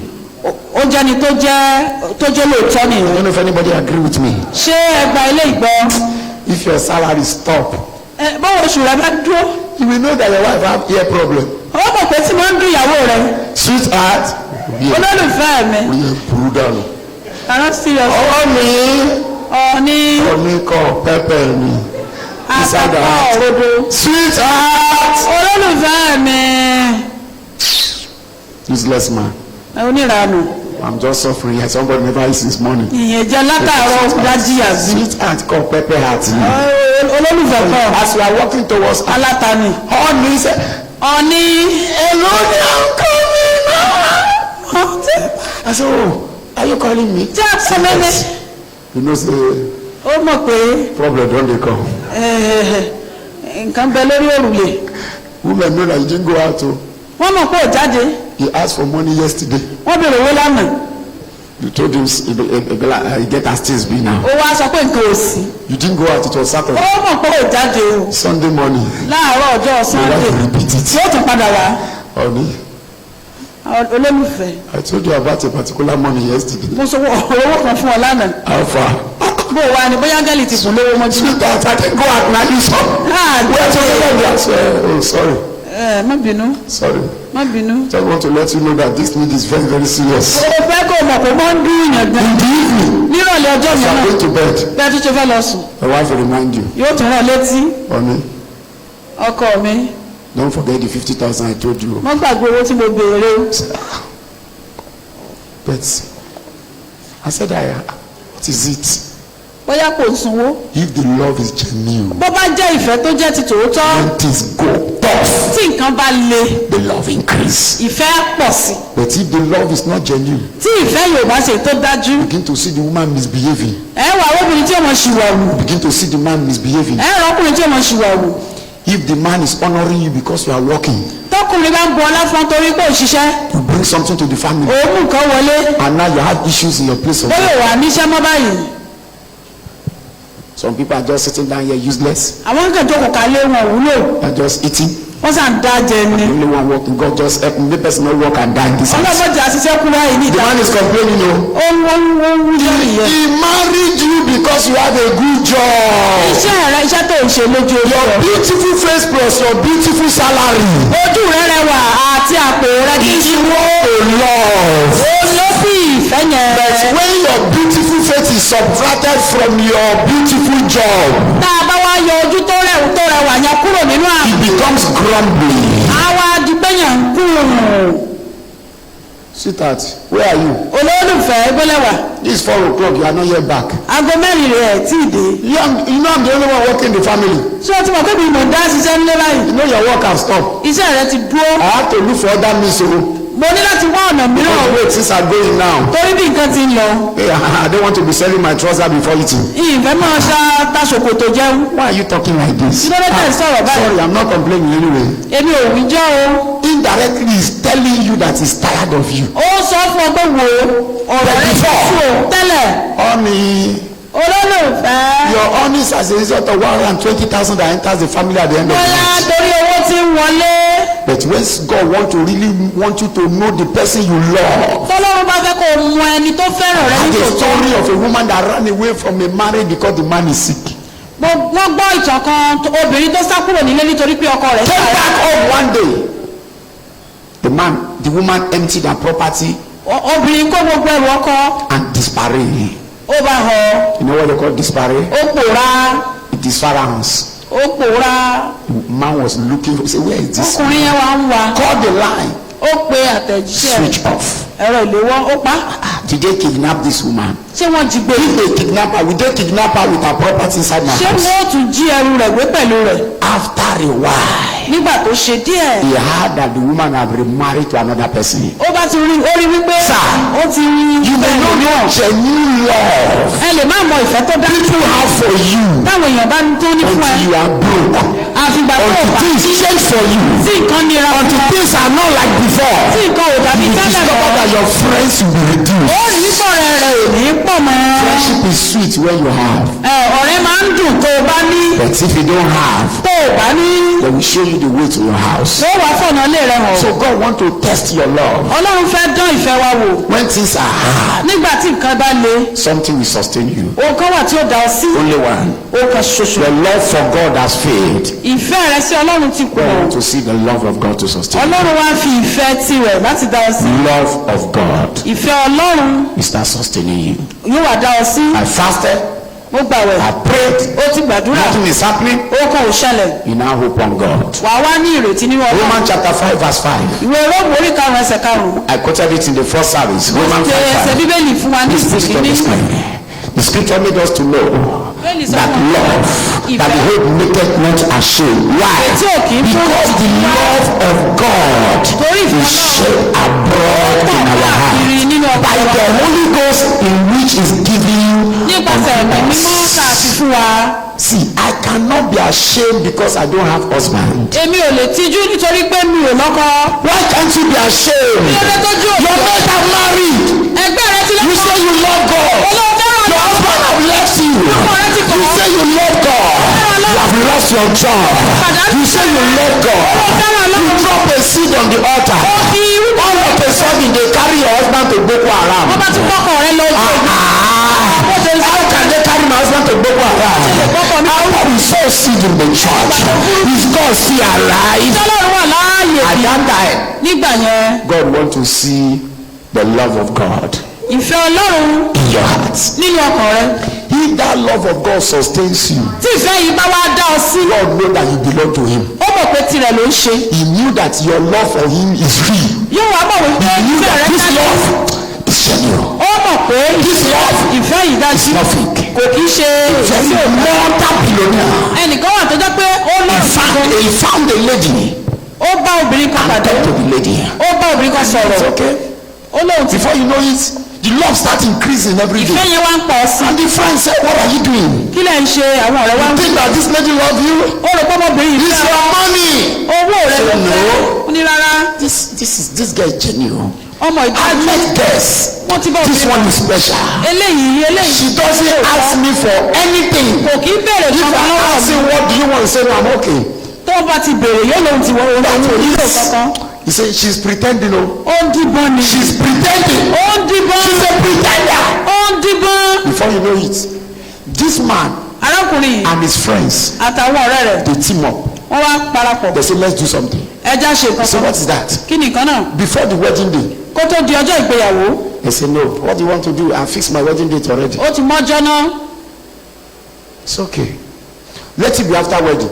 jẹ́ kó jẹ́ lẹ́yìn ìgbéyàwó. So after the wedding, lẹ́yìn ìgbéyàwó. they were taking their load out wọ́n kó ẹrù to wọn go for jáde shopping in Dubai. láti lọ sí The Dubai. driver was taking them out. awakọ̀ ń gbé wọn lọ. Before you know it, some men came in. àwọn kan bá wọlé dé. Excuse me, please, who is by this name? He tani jẹ́ said, orúkọ yìí. so what's the problem? kí ló dé. He said, you are under arrest. àmọ́ ọ For what? fún kíni. He said, do you know somebody by so-so? He said, yes. ṣé ẹmẹni tó ń jẹ́ báyìí ó ní bẹ́ẹ̀ ni. He said, yes. We find him in so-so country with so-so number, so-so volume of cocaine. a rí ní orílẹ̀-èdè báyìí pẹ̀lú oògùn olóró. And it's traceable to you. ìwọ ló sì rán. Please, you are under arrest. àwa gbé And the ọ̀rẹ́ wife said, arábìnrin wa wípé you deal with cocaine? ṣé iṣẹ́ tẹ̀ ń ṣe rèé. He said, olóró. I have a good job. mo níṣẹ́ rere. No way. rárá That is not me. èmi kọ́. There's a mission somewhere. bẹ́ẹ̀ ti ṣìyàn mú. It's okay. Let me attend to them. They have to cancel their trip. wọ́n pa The man went there and he was there for weeks. ó wà bẹ́ẹ̀ fún àwọn ọ̀sẹ̀ Came méjì. back. ó dé. They discovered it was not true. wọ́n wá rí wípé irọ́ ni wọ́n Came pa. back. wọ́n wá tún padà dé. He said, I'm sorry for this. No. má bínú. Now that we are not going to Dubai again, say that is not an issue. kò ní í ṣe pẹ̀lú nǹkan kan. He was looking at the reaction of the woman. ó ń wo ìhà tóbìnrin yẹn The máa man kọ was sí. not hungry. kò bínú. When are we going to Dubai? He said, no. The woman, kò no sọ̀rọ̀ trace. nípa Dubai yẹn mọ́. As they were sitting praying in the sitting room. wọ́n ṣe ń ṣiṣẹ́ ní ìpè Say wọlé. yes. Say they put it on loudspeaker. wọ́n fi sí He said, Oga, ọ̀gá. the worst has happened. No. He nítorí said, kí what ló happened? ṣẹlẹ̀ kí ló ṣẹlẹ̀. He said, the oil. epo The ship that is bringing your oil. Because ojú the omi is tó ń oil. He said, it's far the ojú omi ship. tó ń gbé epo yíbọ̀. Something just happened. ohun kan mà ti And ṣẹlẹ̀. the ship caught fire. iná mà ló mà ti All gbà the náà. crude oil and everything destroyed. gbogbo ẹ̀ ló fi In hàn. fact, your men you have to dump inside the water. àwọn èèyàn ní láti For fò their sódò safety. kán lè yè. ó ní He said that is $7 million. mílíọ̀nù 7 tí You are talking about? dọ́là nìyẹn. He said, oh God, after this wedding, what is happening to me? ìgbéyàwó wa And lélẹ̀. the lady was devastated. Say, what? ó ní kí ló dé. God, who have you offended? tẹ́lẹ̀ ṣe. He heard the man. He said, sorry. ní má bínú. Don't worry, all will be well. gbogbo àdára. Every day things were going bad. nǹkan ṣẹlẹ̀ onírúurú ṣàṣẹlẹ̀. The bank came àwọn ilé ìfowópamọ́ tún dé. and they took the house. wọ́n gbalé. Send him out of the house. wọ́n lè jáde nílé. He went to the mother. wọ́n lọ bá ìyá rẹ̀. He said, please, we are having some challenges. àmọ́ ìdojúkọ kékeré kan. Let me talk to uncle. jọ̀ọ́ ẹ bá wa bá. have one small house. a ní ilé kékeré One kan. small, so when somebody have a property and does not have money, he build just 2 rooms. béèyàn bá nílẹ̀ tí òrówó ọkọ̀ ọkàn lè kọ́ yàrá méjì. But the uncle is not staying there. Can they give us that 2 small place? ṣó lè fún àwọn ní kọ́kọ́rọ́ ọbẹ̀. So they say, okay. ẹ And lọ́ mọ̀ they lò. moved there. wọ́n wá kó wọ ọbẹ̀. Both of them were suffering. wọ́n wá jìyà papọ̀. One day he served the man food without meat. ó fún lóúnjẹ lọ́jọ́ kan tí ò lẹ́ran. The man shouted, what? ó ní kí ló dé. èmi. Oh, I'm finished. She said, what happened? ó ní kí ló dé. How dare you serve me food without meat? ó ṣe lè fún mi lóúnjẹ tí ò lẹ́ran. I suffer. I went and said pure water just to make sure mo ta that omi they don't go yìí. down. I'm sorry. I'm very sorry. má bínú. The woman was shaking as the man was rebuking. bọ́kùnrin yẹn ṣe ń bawí ló ń gbọ̀n. I'm sorry. ẹ má bínú. mo kiri omi ni. I know by the grace of God tomorrow I will sell. màá tà dáadáa lọ́la mú ẹ jẹran. Even if I can't get you meat, I will get you fish. I'm sorry. ìbàrẹ̀ ran owó rẹ̀ jàrà. It's okay. It's not your fault. iṣẹ́ bí rẹ̀. The man ate. ó jẹ oúnjẹ yẹn. His hair grew. irun gbọ́n rẹ̀ ti kún òróró fa. They snatched his phone, all the contact, everything gone. gbogbo nǹkan tó ní Many sàlọ. things were falling upon each other. àjálù oríṣiríṣi ṣàṣubú lù ú. And the woman said, obìnrin wa wí pé before you know it, ká tó wí ká tó fọ̀. people start coming àwọn èèyàn wá ń wá. to approach this wonderful, beautiful woman. wọ́n wá ń kọnu ìfẹ́ sí ọmọbìnrin yìí. Somebody said, why are you suffering? kí ló ń jìyà sí. Leave this man and marry me. bí ọkùnrin yẹn lè ò fẹ́ mi. This is a check. Just ìṣòwò consider my lélẹ̀. proposal. ìwọ ṣàrò tí mo 7 million or something. owó tó tó mílíọ̀nù And méjì. gave the lady. ó wù ú. The lady said, I'm not complaining. mi ò I love my husband. mi ò ṣàwáwí o mo fẹ́ràn ọkọ mi gbà. Before you know it, the man went out and came back drunk. ó wá jáde jọ pé Brought another lady. ó bá tún mọ ọmọbìnrin mi. And they came back home. wọ́n wá jọ dé. And he said, me on. èmi àti òun I want to use the room. a fẹ́ lò yàrá. If I see you, I kill you. bó o bá dúró bẹ́ẹ̀ wọ́n kàn pọ́ dànù. The lady said, hey, ọmọbìnrin ní don't do this to me. má ṣe yìí. Please, no, please.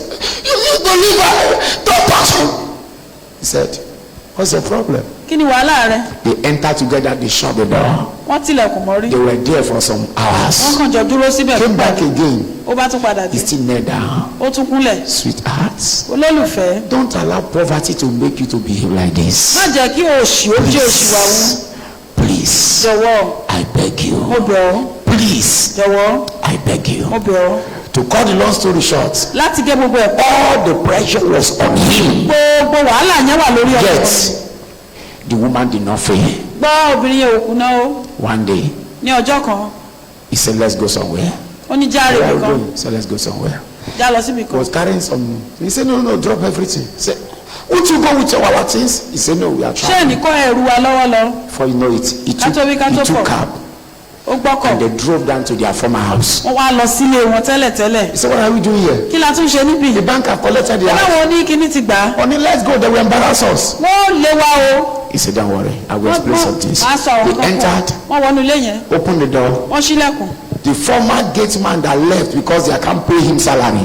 ẹni tó ṣọ́ ibodè wọn tó lọ tẹ́lẹ̀ wọ́n tún He rí. said, you, ìwọ what are you doing here? kí ló ń ṣe níbí. So, madam, I'm sorry. That I insulted you, I insulted Oga. mo I'm bú sorry. yín mo bú ọ̀gá. To cut the long story short, láti gé gbogbo ẹ̀ kúrú. the guy that approached him ọmọkùnrin tó happened kọjú to sí. be the manager ó jẹ́ of the olùdarí. husband company. ẹni tó ń bá ọkọ But rẹ̀ they were ṣiṣẹ́. pretending wọ́n wá ń ṣe bí ìgbà pé. if he has fell for the man because of 10 million, it's from the 10 million of the husband they are proposing. owó ọkọ rẹ̀ náà wọ́n fún un.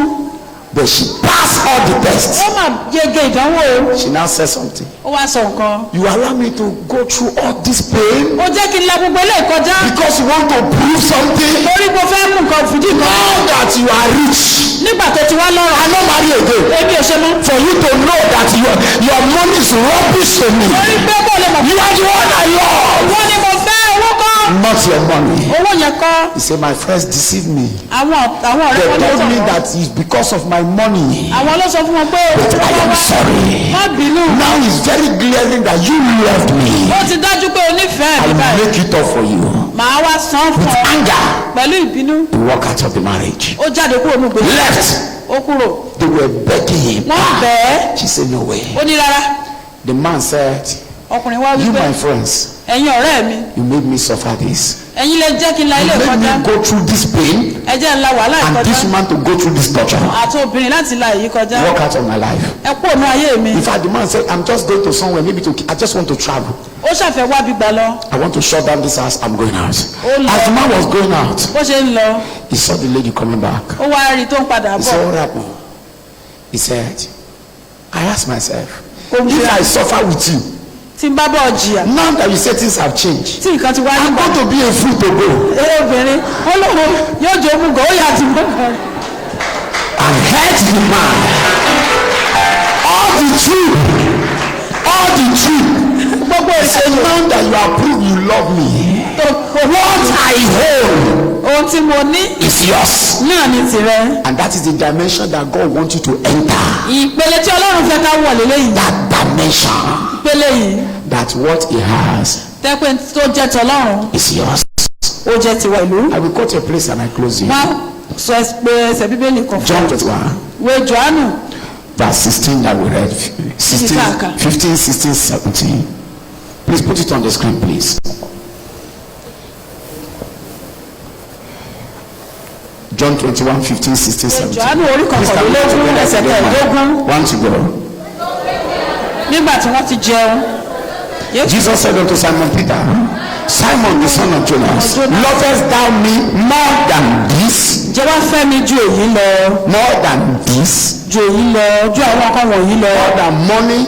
ju owó lọ. More than house? ju ilé lọ. More than provision? ju ohun ìní More lọ. than lifting open door cars? àti gbogbo ohun tí ẹ rò pé èèyàn lè ní. And he was very proud to say, ó wá and ní he said unto him, ìgboyà láti sọ níbi wípé Yea, bẹ́ẹ̀ Lord, ni thou knowest that I love thee. ẹ̀yin náà mọ̀ pé mo fẹ́ràn yín. And he said unto him, ó wá wí fún un feed my lamb.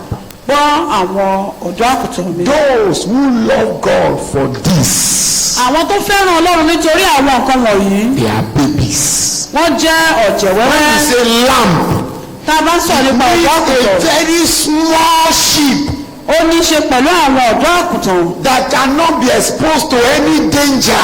tí a ò lè ṣí ojú rẹ̀ sí ewu But kankan. they been food and ketter and máa pamper. ń lọ tó máa ń That tẹ́ is lamb. kẹ̀ àwọn là ń pè ní ọ̀dọ́ That is àkùtàn. lamb. àwọn ni ọ̀dọ́ A àkùtàn. young sheep. Very young and tender. Are you still with me? The next verse, verse 16. Thank you, Holy Spirit. ẹsẹ̀ kẹrìndínlógún. He said unto him again. ó tún wá wí fún un lẹ́ẹ̀kan sí i. So if you have seen one side of God, you will see another side again. tó o bá tún rí ìhà ọlọ́run Again. wá tún rí mi. He didn't just take it that, oh, he loved me. No, again. ó tún tún wí létí rẹ̀. Again. Sometimes they ask you one question 2 times. ọ̀pọ̀lọpọ̀ wà Three tó máa ń times. fìyàn ní To be ìwé sure lẹ́ẹ̀mẹ́ta if what you said, who want to be a millionaire? Let's say, láti ní is that ìdánilójú your final answer? nípasẹ̀ èsì wa. Please talk to me. Is that your final answer? They will ask you again. wọ́n tún bí yín. Is that your final answer? So that you will not say no, it's a slip of tongue. kó o má ní So that you won't say you don't mean o it. mọ nǹkan tó ń sọ tàbí Said ohun tó ń unto sọ. him again the second ó tún time, sọ ọ́ lẹ́ẹ̀kejì. Simon, Símónì son of Jonas, ọmọ Jónà, lovest thou me? ǹjẹ́ o fẹ́ mi bí? Me. èmi. Do you love me without anything attached? ǹjẹ́ àwa rí wípé o fẹ́ràn mi láì ṣe pé a rọ̀. Do you love me when you are not yet married? ṣé o fẹ́ràn mi nígbà tó o tí ì ní ọkọ Do tàbí you aya? still love me when your husband has not come? ṣé o fẹ́ràn mi nígbà tí ọkọ rẹ ò tí ì Do dé? you still love me when your landlord give you a quick notice? ṣé o fẹ́ràn mi nígbà tí onílé ní okó kúrò? Do you still love me when your husband send you packing? nígbà tí ọkọ rẹ ní kó kó kúrò nílé ṣé o fẹ́ mi. Do you still love me when somebody that want to marry you cancel the wedding date? ṣé o fẹ́ràn mi nígbà tẹ́ni tó nífẹ̀ẹ́ rẹ tó fẹ́ fẹ́ ọ tó lóun ò ṣe mọ́. Do you still love me when they steal your car?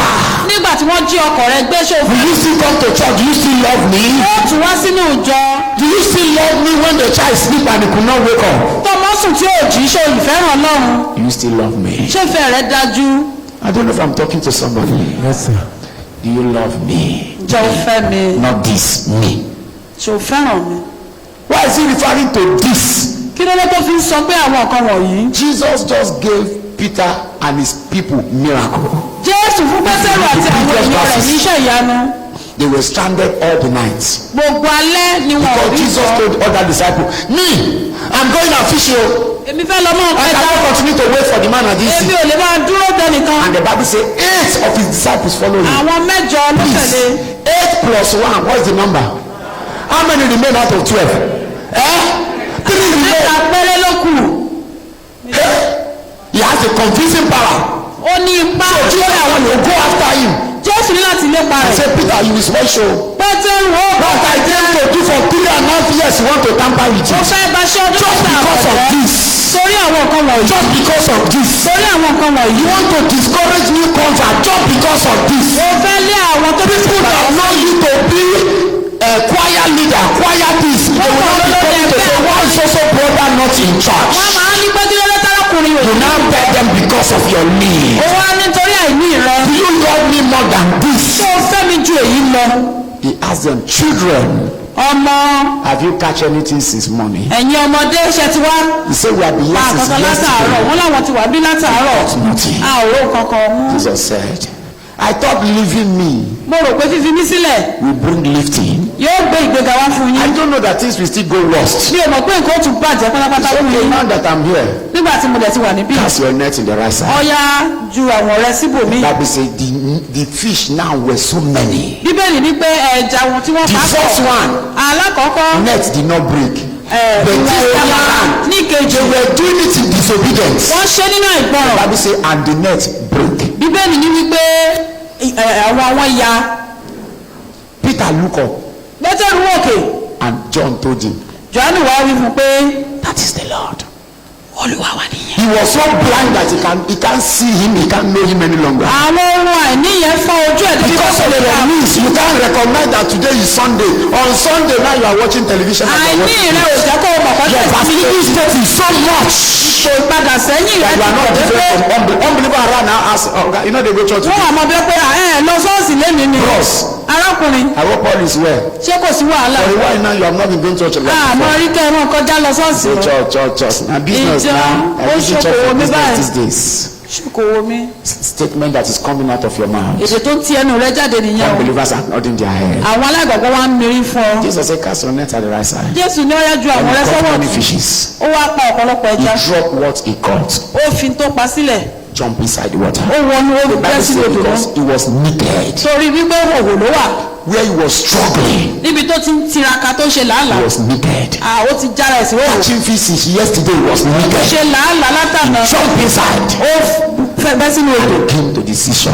ó wá wá sí etí Jesus odò. didn't say anything. Jésù òun ọkàn. He served them communion. ó wá fún wọn ní oúnjẹ alẹ́ olúwa. With the 9, pẹ̀lú àwọn mẹ́sàn-án. they ate together. wọ́n jẹun papọ̀. He now stood up. ó wá dìde. In verse 15, nínú ẹsẹ̀ he kẹfẹ́. looked straight to the ringleader. ó wá wo olórí wọn. He looked straight to the one who discourages others. ó wá rí ẹni ó wá wo ẹni tó jẹ́ pé ló máa ń jẹ́ káwọn He yòókù looked straight to the one who lays a bad example for others to ó wá follow. ń wo ẹni tó jẹ́ pé ló máa ń fi ipa búburú sílẹ̀ fún àwọn yòókù láti tẹ̀lé. Do you love me more than this? ṣé o fẹ́ràn mi jù báyìí lọ. He said, bros Jesus, arákùnrin Jésù you know I love you. ó mọ It's okay. ó kúkú mọ̀ Feed my lamb. bọ́ àwọn ọ̀dọ́ àgùntàn mi. You are a baby. Anytime you are serving me because of something, you are a baby. ní gbogbo ìgbà tó bá ń sin Ọlọ́run nítorí nǹkan tó ń wá o jẹ́ ọ̀jọ̀ wẹ́wẹ́. Anytime you are giving testimony, you are excited, you are a baby. gbogbo ìgbà tó bá jẹ́ pé òun jẹ́rìí ìgbà tó bá fẹ́ jẹ́rìí náà nínú rẹ̀ máa ń dùn ọmọdé ni ẹ́. The next one, verse 16. ẹsẹ̀ He said, kẹrìndínlógún. feed my sheep. bọ́ àgùntàn mi. Those who love him, àwọn tó fẹ́ràn rẹ̀ they feed sheep. wọn a máa bọ́ àgùntàn. But those who love him with something, àwọn tó bá jẹ́ pé ó those who love him with husband, àwọn tó jẹ́ pé those who love him with car, wọ́n fẹ́ nítorí who love him with worldly things, wọ́n fẹ́ nítorí ohun ìní ayé yìí. they are lamb. wọ́n dàbí ọ̀dọ́ àkùntàn. He said, feed my sheep. bọ́ àkùntàn mi. Verse 17, he repeated himself. ẹsẹ̀ kẹtàdínlógún tuntun sọ. And he said unto him the ó third sì time, fún un nígbà kẹta. Simon Peter, Simon the son of Jonas, lovest thou me? And Peter grieved. ó ju pétérù. You béèrè wo lélẹ̀? what kind of question is this? This man is asking me this question. ìgbà kẹta tí ó bí mi That lélẹ̀. means the reason why I fail. èrèdí tí mo fi kùnà. They gave me the same question. wọ́n tún bí mi ní I ìbéèrè. fail. The reason why they give me this third one ìdí náà fi béèrè ẹlẹ́kẹta is yìí. because I failed the previous two. torí pé mo ti kùnà méjèèjì tí wọ́n bí mi. I think I need to be wise now. mo ní láti jẹ́ In ọlọ́gbọ́n answering this question, láti dáhùn ìbéèrè. look at him. And he said unto Peter, and he was grieved because he said it unto him the third time. torí pé ó sọ sí nígbà kẹta. And he said unto him, Lord, olúwa thou knowest all things. ẹ̀yin lẹ mọ̀ gbogbo nǹkan. No longer you know I love you. kò ṣe pé olúwa ó mọ̀ pé mo dẹ̀ fẹ́ràn rẹ. You know that it's as a result of my weakness. ó mọ̀ pé nítorí àìṣedédé mi ni. You know because of my weakness. ẹ mọ̀ pé nítorí àìṣedédé mi ni. You know all things. ẹ mọ̀ gbogbo nǹkan. Nothing is hidden before you. kò sí ohun tó pamọ́ ní ojú rẹ. You know all ẹ mọ̀ things. gbogbo. That I love thee. ẹ̀yin mọ̀ pé mo fẹ́ràn yín. The shaking that is beyond my power. mímì tó jù mí lọ lélẹ́yìí. That is what carried me away. òun ló gbé mi lọ. You know ó kúkú mọ̀ that down. pé nínú ọkàn mi I love you. mo fẹ́ràn rẹ̀. But circumstances, wàhálà cares of this world, àìní ayé yìí temptation ìdánwò have made me to change my heart. ó ti jẹ́ kí n yí padà. You know all things. ó mọ̀ gbogbo nǹkan. You are in the congregation ẹ wà nínú ìpéjọpọ̀ yìí. and you are aware ó dẹ̀ mọ̀ dájú because Jesus knows all things. torí pé jésù mọ̀ gbogbo nǹkan. You are aware that your love for him is not as strong as before. ó mọ̀ pé ò nífẹ̀ẹ́ rẹ̀ bíi tẹ́lẹ̀ mọ́. Many waters have gone under the bridge. ọ̀pọ̀lọpọ̀ omi ló ti gba abẹ́ afárá But kọjá. you want to correct it ẹ wá fẹ́ tún ṣe báyìí. by telling him, ẹ wá fẹ́ sọ fún un. Lord, olúwa when my love for you fails, nígbà tí ìfẹ́ mi sí ọ bá kùnà let my love of you remain jẹ́ kí ìfẹ́ tí mo ní sí ọ kó wà. anywhere you are. When you don't even see anybody to encourage you, tí o rí ẹnìkankan láti gbà ọ́ níyànjú. you send text to pastor, didn't even respond. ó kọ ìwé sí olùṣọ́ àgùntàn kò He dáhùn. said for Jesus to come because his friend is sick. ó pe jésù pé wá torí pé ọ̀rẹ́ rẹ̀ ṣàìsàn. Jesus did not come jésù ò lọ until the sickness resulted to death. àfìgbà tí Yes, àìsàn já sí he did not come. bẹ́ẹ̀ kò lọ.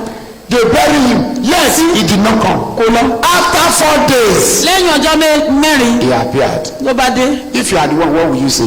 wọ́n bá jẹ́wọ́ kí ló sọ. What is his usefulness? kí wúlò rẹ̀. Why is he coming when I have been disgraced? kí ló dé tó fi ń wá nígbà tí. When is he coming now? kí ló dé tó ń wá nísìn. I want to tell you one thing. wọ́n fẹ́ sọ kankan fún wa. God does not come late. ọlọ́run ò kún pẹ́ dé. Can you help me walk up to 3 people? If you don't mind. ẹ lọ bá èèyàn mẹ́ta.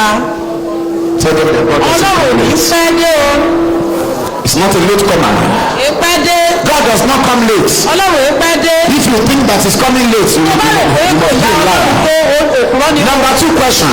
ìbéèrè kejì. It's not a liar. kò ṣe òkúrọ́. It's not a liar. kò kí ń parọ́. It's not a liar. kì í parọ́. This may be hard for a while, ohun kan lè le fúngbà díẹ̀. but I want to tell you it's not a wọ́n fẹ́ liar. sọ fún wa wípé ọlọ́run ò kí ń kúrọ́. If you serve him, o bá sìn. the same people that mock you, àwọn tó gàn ẹ́ yẹn.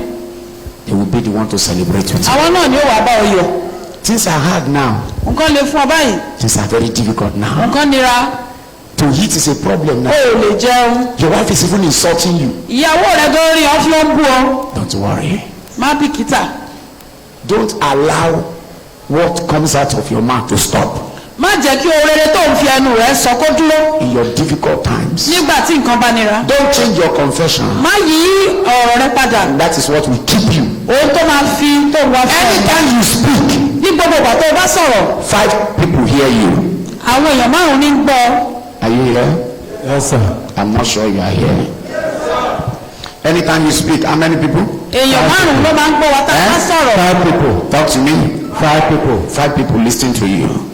Number 1, àkọ́kọ́ hair listening to you. atẹ́gùn ń gbọ́. Anytime you speak. gbogbo àtà bá sọ̀rọ̀. Number 2. ẹ̀kejì. Situation speak, listen to you. ohun tó ń là kọjá yẹn ń gbọ́. When you speak. Number 3. ìkẹta. Heaven listen to you. ọ̀run ń gbọ́.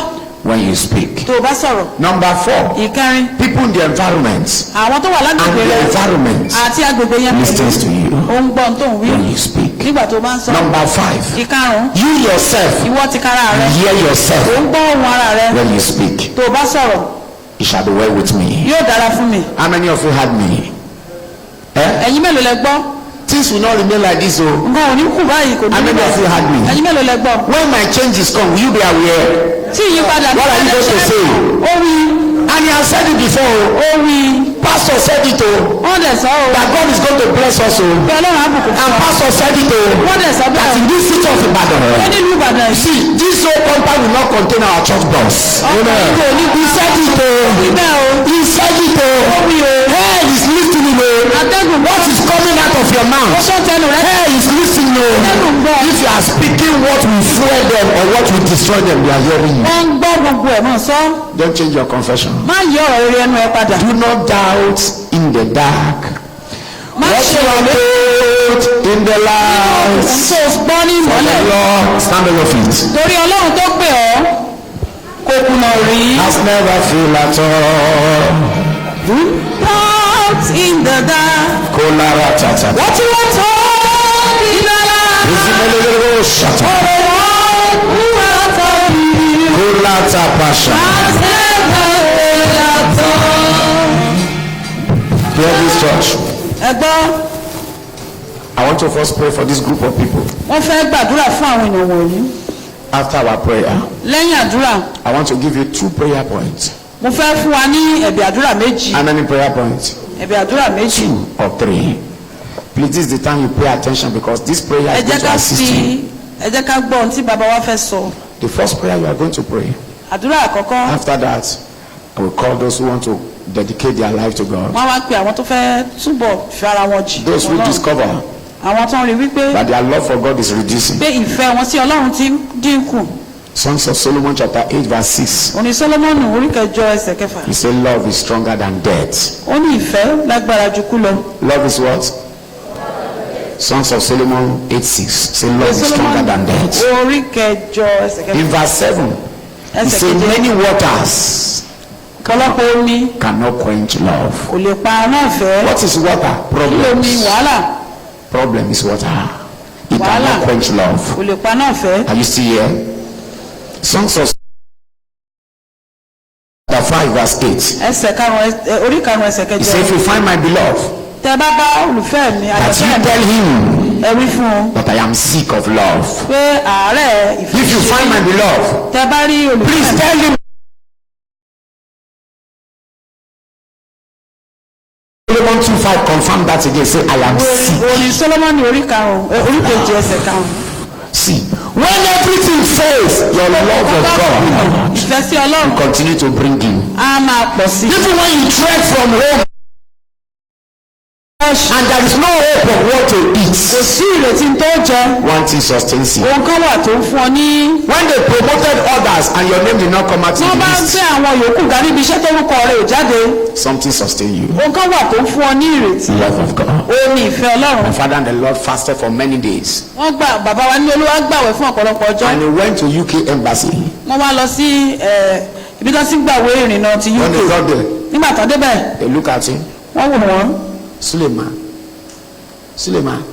Sule, Boko Haram, wọ́n wò wọ́n ní Boko Haram. He said, I'm not Boko Haram. Johnson, look at Johnson. He said, no, Suleiman, Boko Haram.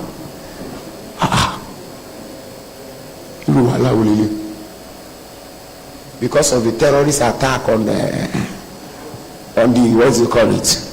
September 9. You remember the story? September 11, sorry. So, Boko Haram.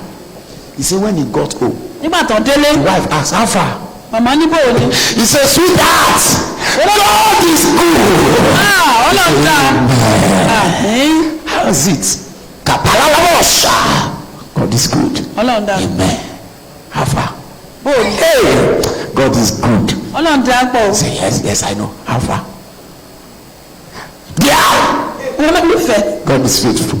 Yes, sir. Alpha. Hey, this God surprised me. Ọlọ́run yà mọ̀ ìyàyàn lẹ́nu. God is good. Ó dáa pọ̀. A child of God cannot fail. Ọmọ Ọlọ́run ò lè kùnà. The wife was saying, he's happy. Inú ẹ̀ dùn. But if they give, he's supposed to give me visa now. Ó yẹ kó jẹ́ ká rí. Where is your passport? Ìwé ìrìnnà yín dà. Passport. Passport. Sorry, visa inside the passport. God is great, sweetheart. Ọlọ́run tóbi. Give me food. Mi ló jẹ́. Let me eat. What a great God. Finish eating. The wife asked, he said, let me sleep. Slept. Wake up the next day. He asked and say, you are happy. You don't feel, you are not folding yourself beds. Mọ ká kò kẹ mọ. Please, when are we traveling? Báwo là ń rìnrìn àjò? Ọlọ́run ṣàdá náà ni. He said they didn't give me. Ọ̀fun wọn. But you are very happy. Inú yín dẹ̀ dùn ó. He said yes. Wọ́n ní bẹ́ẹ̀ ni. Because children of God don't fail. Torí pé àwọn ọmọ Ọlọ́run èékú náà. Today, Lónìí wá ń kọ́. he has gone to several nations. Wọ́n ti lọ ọ̀pọ̀lọpọ̀ orílẹ̀-èdè. Because he has passed the test. Torí pé wọ́n ti yege ìdánwò. Because of hunger of traveling. Òǹgbẹ àti ìrìn àjò. We used to smile Ṣé inú rẹ̀ ó dùn wá rẹ́rìn? when husband is not forthcoming. Tí ọkọ ò tí ì wá. We used to come to church. Ṣé wàá wá sínú ìjọ? Won't you accuse the pastor that he has not prayed for you enough? Ṣé wàá ní mo sọ pé olùṣàkùtò gbàdúrà fún ọ tó? If you pass the test, Tó o bá yege ìdánwò yìí. those who mock you Àwọn tó ń gàn ọ́. will be shocked Wọ́n á yà ọ́ lẹ́nu. and they will celebrate with you. Wọ́n á wá bá ọ yọ̀. Many people have failed God's test Ọ̀pọ̀lọpọ̀ èèyàn ló ti kùnà ìdánwò Ọlọ́run. and they are going through their repeated classes. Wọ́n wá ń tún kíláàsì wọn kà. We are going to pray A ó gbàdúrà ọ. because God told me Torí pé Ọlọ́run wí fún there wọn. are people that will graduate from their class. Àwọn kan wà tí wọ́n kàwé gboyè kúrò ní.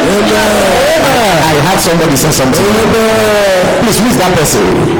Say there are people that are going to graduate Àwọn kan wà kàwé kúrò. from their class. Wọ́n kàwé gboyè kúrò nínú kíláàsì wọn. God tested you how you rush to your office because somebody is standing in the front of the shop. Customer call you. You're supposed to go to shop 8 o'clock. The customer call you 7 o'clock. Where are you? I'm going somewhere. Where are you? He said, I'm coming now. And before you didn't even take your break. You're already in the shop. Láàárín ìṣẹ́jú márùn-ún oníbàárà pé ó ti sáré débẹ̀. And he saw your attitude to church. Ó wá rí bó ṣe máa ń ṣe tó o bá fẹ́ wá sí ṣọ́ọ̀ṣì. And he pencil you down. Wọ́n kọ sílẹ̀. Say the love is not real. Ìfẹ́ eléyìí ò dájú. You are serving me because of this. Àwọn nǹkan wọ̀nyí ló fi ń sìn mí. But that day he couldn't get what he was serving him for. So no fish. Kò sí àwa sẹ́ja gan báyìí. Until Jesus came. Àfìgbà tí Jésù wá. You can't get it outside him. A ò lè rí i láì ṣe pé ó ràn wá lọ́wọ́ I láti. don't know who God is speaking to Bí o here. mẹ́ni tọ́lọ́run bá wí. Maybe the person is here on the choir or somewhere. Bóyá àwọn ẹgbẹ́ láti Who's the ìjà person? kan talẹ́ni tọ́lọ́run bá He said, sọ̀rọ̀. God is just calling me back to himself. Ọlọ́run pè mí padà sí ara. This message is answering my question. Iṣẹ́ ìránṣẹ́ yìí ń My dáhùn many ìbéèrè. questions I put to him. Ọ̀pọ̀lọpọ̀ ìbéèrè tí mo máa ń bí. If you think he has forgotten, you forget. Papa said, God asked me to give somebody my car. Ọlọ́run ní kí wọ́n fún ẹnìkan ní ọkọ̀ bàbá wa ní Olúwa ló sọ yìí. Wọ́n wá fún ẹni yẹn. I was expecting another car to come. Wọ́n retí kọ́kọ́ mi ò dé nígbà yẹn. First month, I trekked throughout. Wọ́n rìn kiri. I trekked throughout. Wọ́n rìn kiri. Trek. Wọ́n máa ń fẹsẹ̀ rìn. I saw the person I gave the car. Wọ́n wá rẹ́ni tán fún lọ́kọ̀. I waved. Wọ́n wá juwọ́ sí. Ṣé ló wà ọ̀dà tàbí sí wọn? This man, Ìwọ yìí. say not see me. Ó tún rí mi ní. God did not allow the man to see you. Ọlọ́run ò jẹ́ kẹ́ni yẹn ó rí So that wọn. we feel the pain. Kí wọ́n lè mọ Maybe we bó utter ṣe some máa dùn wọ́n sí. statements. Bí wọ́n á ṣọ̀rọ̀ sọ. He said, do you know what he said? Ṣé ẹ mọ tán sọ? He said, God is unfair. Ọlọ́run ṣe mọ̀ pé ó kù díẹ̀ ká. This is the man I gave my car. Ẹni tí mo fún lọ́kọ̀ mi ni. He make it now. More than 30 days I gave this car. I've been trekking. Ó ti lé lọ́gbọ̀n ọjọ́ tí mo fẹ́ ní ìlọ́kọ̀ tí God, mo this is cheating. No. ìyànjẹ́ lélẹ̀ Ọlọ́run. Hey, you are God. Who am I to query you? Gbogbo Ọlọ́run táwa ló yóò bí ọ́. Another month came. Oṣù míì tún dé. Another month came. Ìmíì tún dé. After 4 months, Lẹ́yìn oṣù he was mẹ́rin. worshiping God. Wọ́n ń yin Ọlọ́run. And somebody brought car in the house. Ẹnìkan wá gbọ́kọ̀ wá Put the sílé. documents Wọ́n fi and ìwé the lẹ̀. key and ran. Ẹnìkan gbọ́kọ̀ mi Start running. ó sá lọ. The gate man said, what is it? Kí ló dé? He said, God told me I have less than 5 minutes to drop that car. Ìṣẹ́jú márùn-ún péré mo ní And láti I should run. pé kí n máa sá. Papa laugh. Bàbá rẹ́rìn-ín. Say my car don't come back. Ọkọ̀ mi ti padà wá. Enter the car. Wọ́n wọnú ẹ̀. God said the car is not your own yet. Ọlọ́run ní kí n ṣe tiẹ̀ o. He said, again. So you are not through with your tests. o ò tí ì parí ìdánwò tó ń ṣe. Many of you are going through tests. ọ̀pọ̀lọpọ̀ wa lọ́wọ́ àmì tẹ́ pé ìdánwò yẹn ń ṣiṣẹ́ ìṣẹ̀lẹ̀ You ló have wá. not ended the test, you have discouraged. o ò tí ì parí ìdánwò ti sú ọ. Lord help me Olúwa kù mí lọ́wọ́. to go through all my goings láti la gbogbo tó yẹ kí n là and kọjá. let me come out unhurt. kí n lè jáde láti Oh ìgbà. God. Olúwa Lord, increase my faith. jẹ́ kí ìgbàgbọ́ mi ó Increase my love for you. jẹ́ kí ìfẹ́ mi Please go ahead and talk to God now. bẹ̀rẹ̀ sí ní bọ́lá. Go ahead and talk to him. I didn't know you know you are playing. Say, Lord, I say you die without number. I thought you have forgotten me. I thought you didn't answer my prayer. I thought you have abandoned me. I am sorry. Nothing you cannot do. I come before you, Jesus. Be merciful to me. Show me mercy. Show me mercy, Lord. Show me mercy, Lord. Show me mercy, Lord. Lord, show me mercy. Father, show me mercy. Holy Ghost, show me mercy. Oh Lord, show me mercy. Oh Lord, show me mercy. My testing period. Help me not to disappoint you. Help me not to disappoint you. My Father, give me grace. Give me only to relay.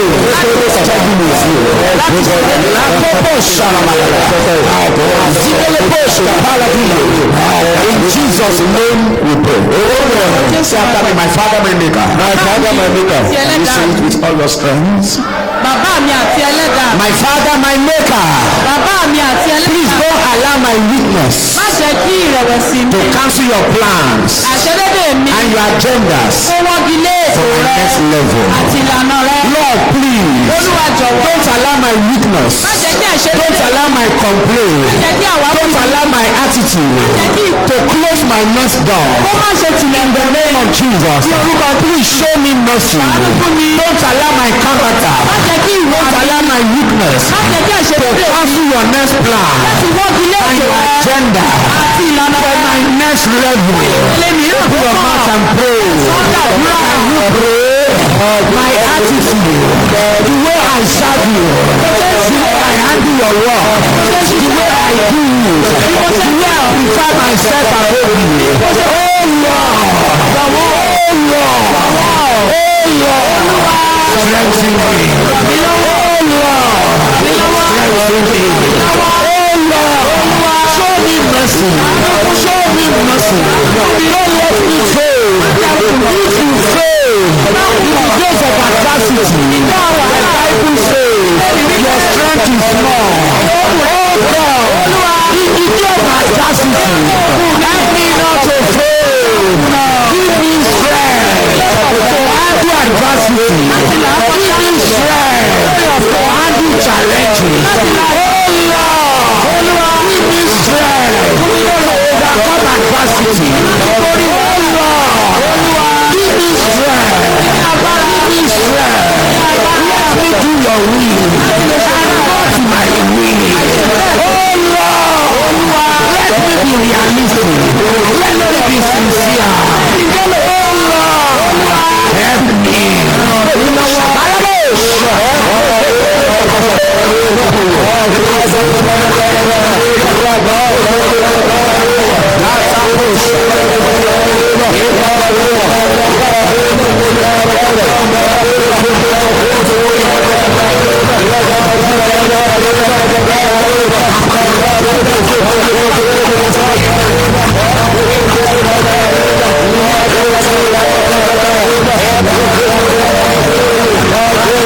In Jesus' name we pray. orúkọ Jésù ni a gba àdúrà. 1 Samuel chapter 1 verse 26. ìwé Sámúẹ́lì kìíní orí kìíní ẹsẹ̀ kẹrìndínlọ́gbọ̀n. 1 Samuel 1:26. ìwé Sámúẹ́lì kìíní orí Anna kìíní. said, I am the woman ó ní èmi ni that obìnrin náà stand by thee praying. tó wà lẹ́gbẹ̀ẹ́ yín tó ń gbàdúrà. That woman that was pouring my heart. obìnrin tó ń fi ọkọ ẹ̀dùn ọkàn rẹ̀ hàn. That woman that had delay. obìnrin tó ní ìdádúró. Na me. èmi ni. Because this time around, torí ní àkókò yìí. they can't recognize her with the problem anymore. wọn ò lè fi wàhálà tó Samuel don't arrive. Sámúẹ́lì ti She dé. had to describe her past. ó ní láti máa sọ ibi tóun ti ń bọ̀. Say, I overcame it.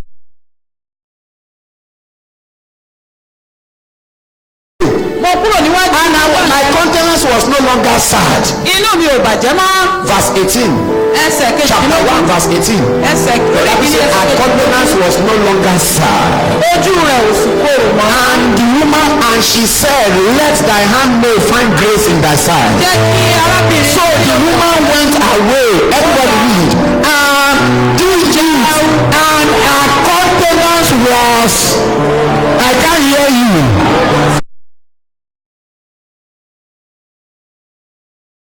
I allowed the love of God to sustain me. Ó jẹ́ kí ìfẹ́ Ọlọ́run kó dá mi sí. Since you spoke the word, Lẹ́yìn ìgbà tẹ́ sọ̀rọ̀ yẹn. I relaxed my faith on God. Mo wá gbẹ́kẹ̀lé Ọlọ́run. I start trusting Him. Mo gbẹ́kẹ̀lé. Though you can't recognize me again. Bó tilẹ̀ jẹ́ pé ẹ̀dá mi mọ̀mọ́. You know, when a woman just came out of Omugo. Tí obìnrin bá ṣẹ̀ṣẹ̀ tó bímọ tó yẹ kó ń gbàtọ́jú lọ́wọ́. When a woman just go through Omugoism. Tó lọ sí ìgbà tó jẹ́ pé ìgbà ìtọ́jú lẹ́yìn ìbímọ. She just survived Omugoism. Tó jẹ́ ìgbà ìtọ́jú lẹ́yìn ìbímọ. When grandma give her some soft touch. Tí àwọn màmá àgbà yẹn bá fi she will sit down, the mother will cook, the mother will how many of you understand what I'm talking about? How many of you see the way your body support and see when she enter church. Nígbà tó wọnú ìjọ. She had to use her mouth to describe herself. Ó wá júwe ara rẹ̀. Because level don't change. Torí nǹkan ti yí. Can I pray for somebody? In this same church. Nínú ìjọ yìí náà. You will testify.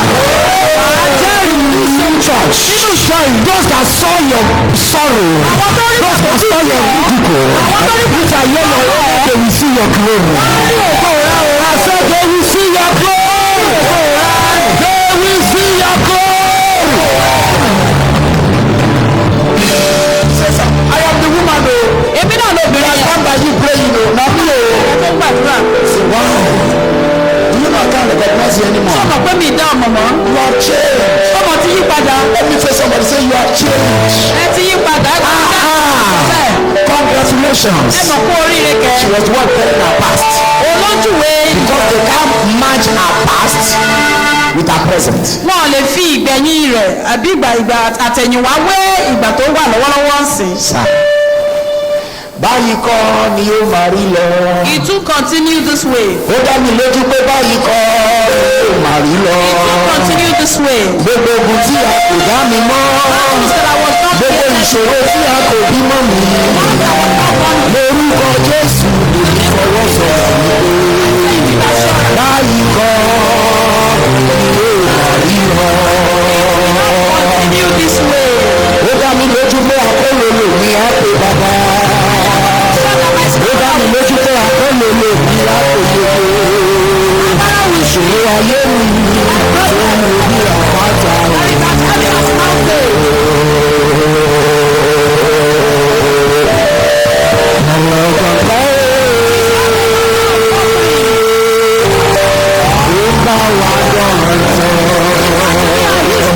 ìṣòro ayé mi tó ń wo bí àpáta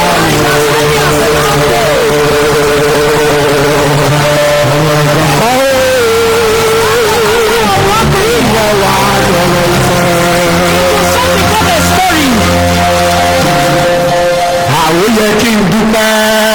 I need to praise him. ọ̀pọ̀ yẹ ọ̀rọ̀ bàbá. Praise Lord. àní ó yẹ kí n dúpẹ́. Praise him. ọ̀pọ̀ yẹ ọ̀rọ̀ bàbá. àtẹ̀bí ẹ̀ àwàrà ilé mi àwàrà yẹ àwàrà láfíà. àwọn yẹ kí n dúpẹ́. ọ̀pọ̀ yẹ ọ̀rọ̀ bàbá. One thing God will always left you with. Ọkàn tó náà wá fi ọ́ sílẹ̀ pẹ̀lú. With all your goings. Pẹ̀lú gbogbo tó bá là kọjá. He will create you a space to thank him. Àwọn fàyè ọpẹ́ sílẹ̀ fọ́. He will do something. Yóò kàn ṣe nǹkan ṣoṣo. Every time you remember. Ètò ọba rántí rẹ̀. No money in your pocket. Kò sówó lọ́wọ́ rẹ̀. It is a problem. Àti jẹ́ ògùn. But all your children have good health. Gbogbo àwọn ọmọ rẹ̀ wọ́n wà ní ìlera pípé. Àwọn yẹ kí n. God, this God. Ọlọ́run yìí. If you are not thankful, you will not be grateful. Bá kí ronú jinlẹ̀ o ní mo pẹ́. The devil will make you think that there is no reason to thank him. Sàtánì àjẹkọ̀ rẹ̀ pé kò sí ọ̀nà kankan láti fi dúpẹ́. All the going through. Pẹ̀lú gbogbo tó ti là kọjá. You lost your job. Iṣẹ́ tán. And yet you are not hungry. Ebi ò sì pa. Yet is clothing you. Sọ́rọ̀. People are waiting for you to come and beg. Wọ́n retí kó And wọ́n yet lọ. you have not come. Ó sì tọrọ. Àròyé kí n dúpẹ́. Ọ̀rọ̀ yẹ bàbá. Àròyé kí n dúpẹ́. Ọ̀rọ̀ yẹ bàbá. Àtẹ̀bí àtàrà ilé mi. Àwọn aláyé àtúwọ̀ lálàáfíà. Àròyé kí n dúpẹ́.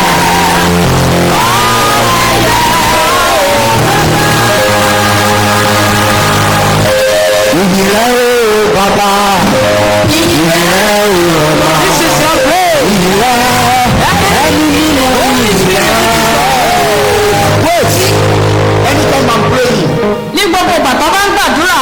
I say Lord, Olúwa. I may not be where I'm supposed to be. Mo lè má wà níbi tó yẹ kí n wà. This is my 21 years in the ministry. Ọdún kan ó lé ní ogún tí mo ti ṣiṣẹ́ ìránṣẹ́ rèé. My father and the Lord Bàbá mi. is 16 years in ministry. I have 21 years as a pastor. Àwọn jẹ́ bí ọdún mẹ́rin ó dín ní ogún. Èmi á dúpẹ́ oore rẹ o. Èmi á ti pẹ́ olè.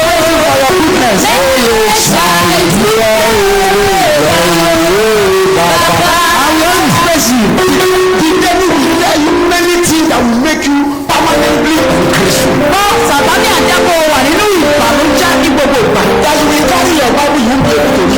Wàá gbé nínú ìrọ̀lọ́wọ́ òbí mi kà. Is God sending me to somebody here?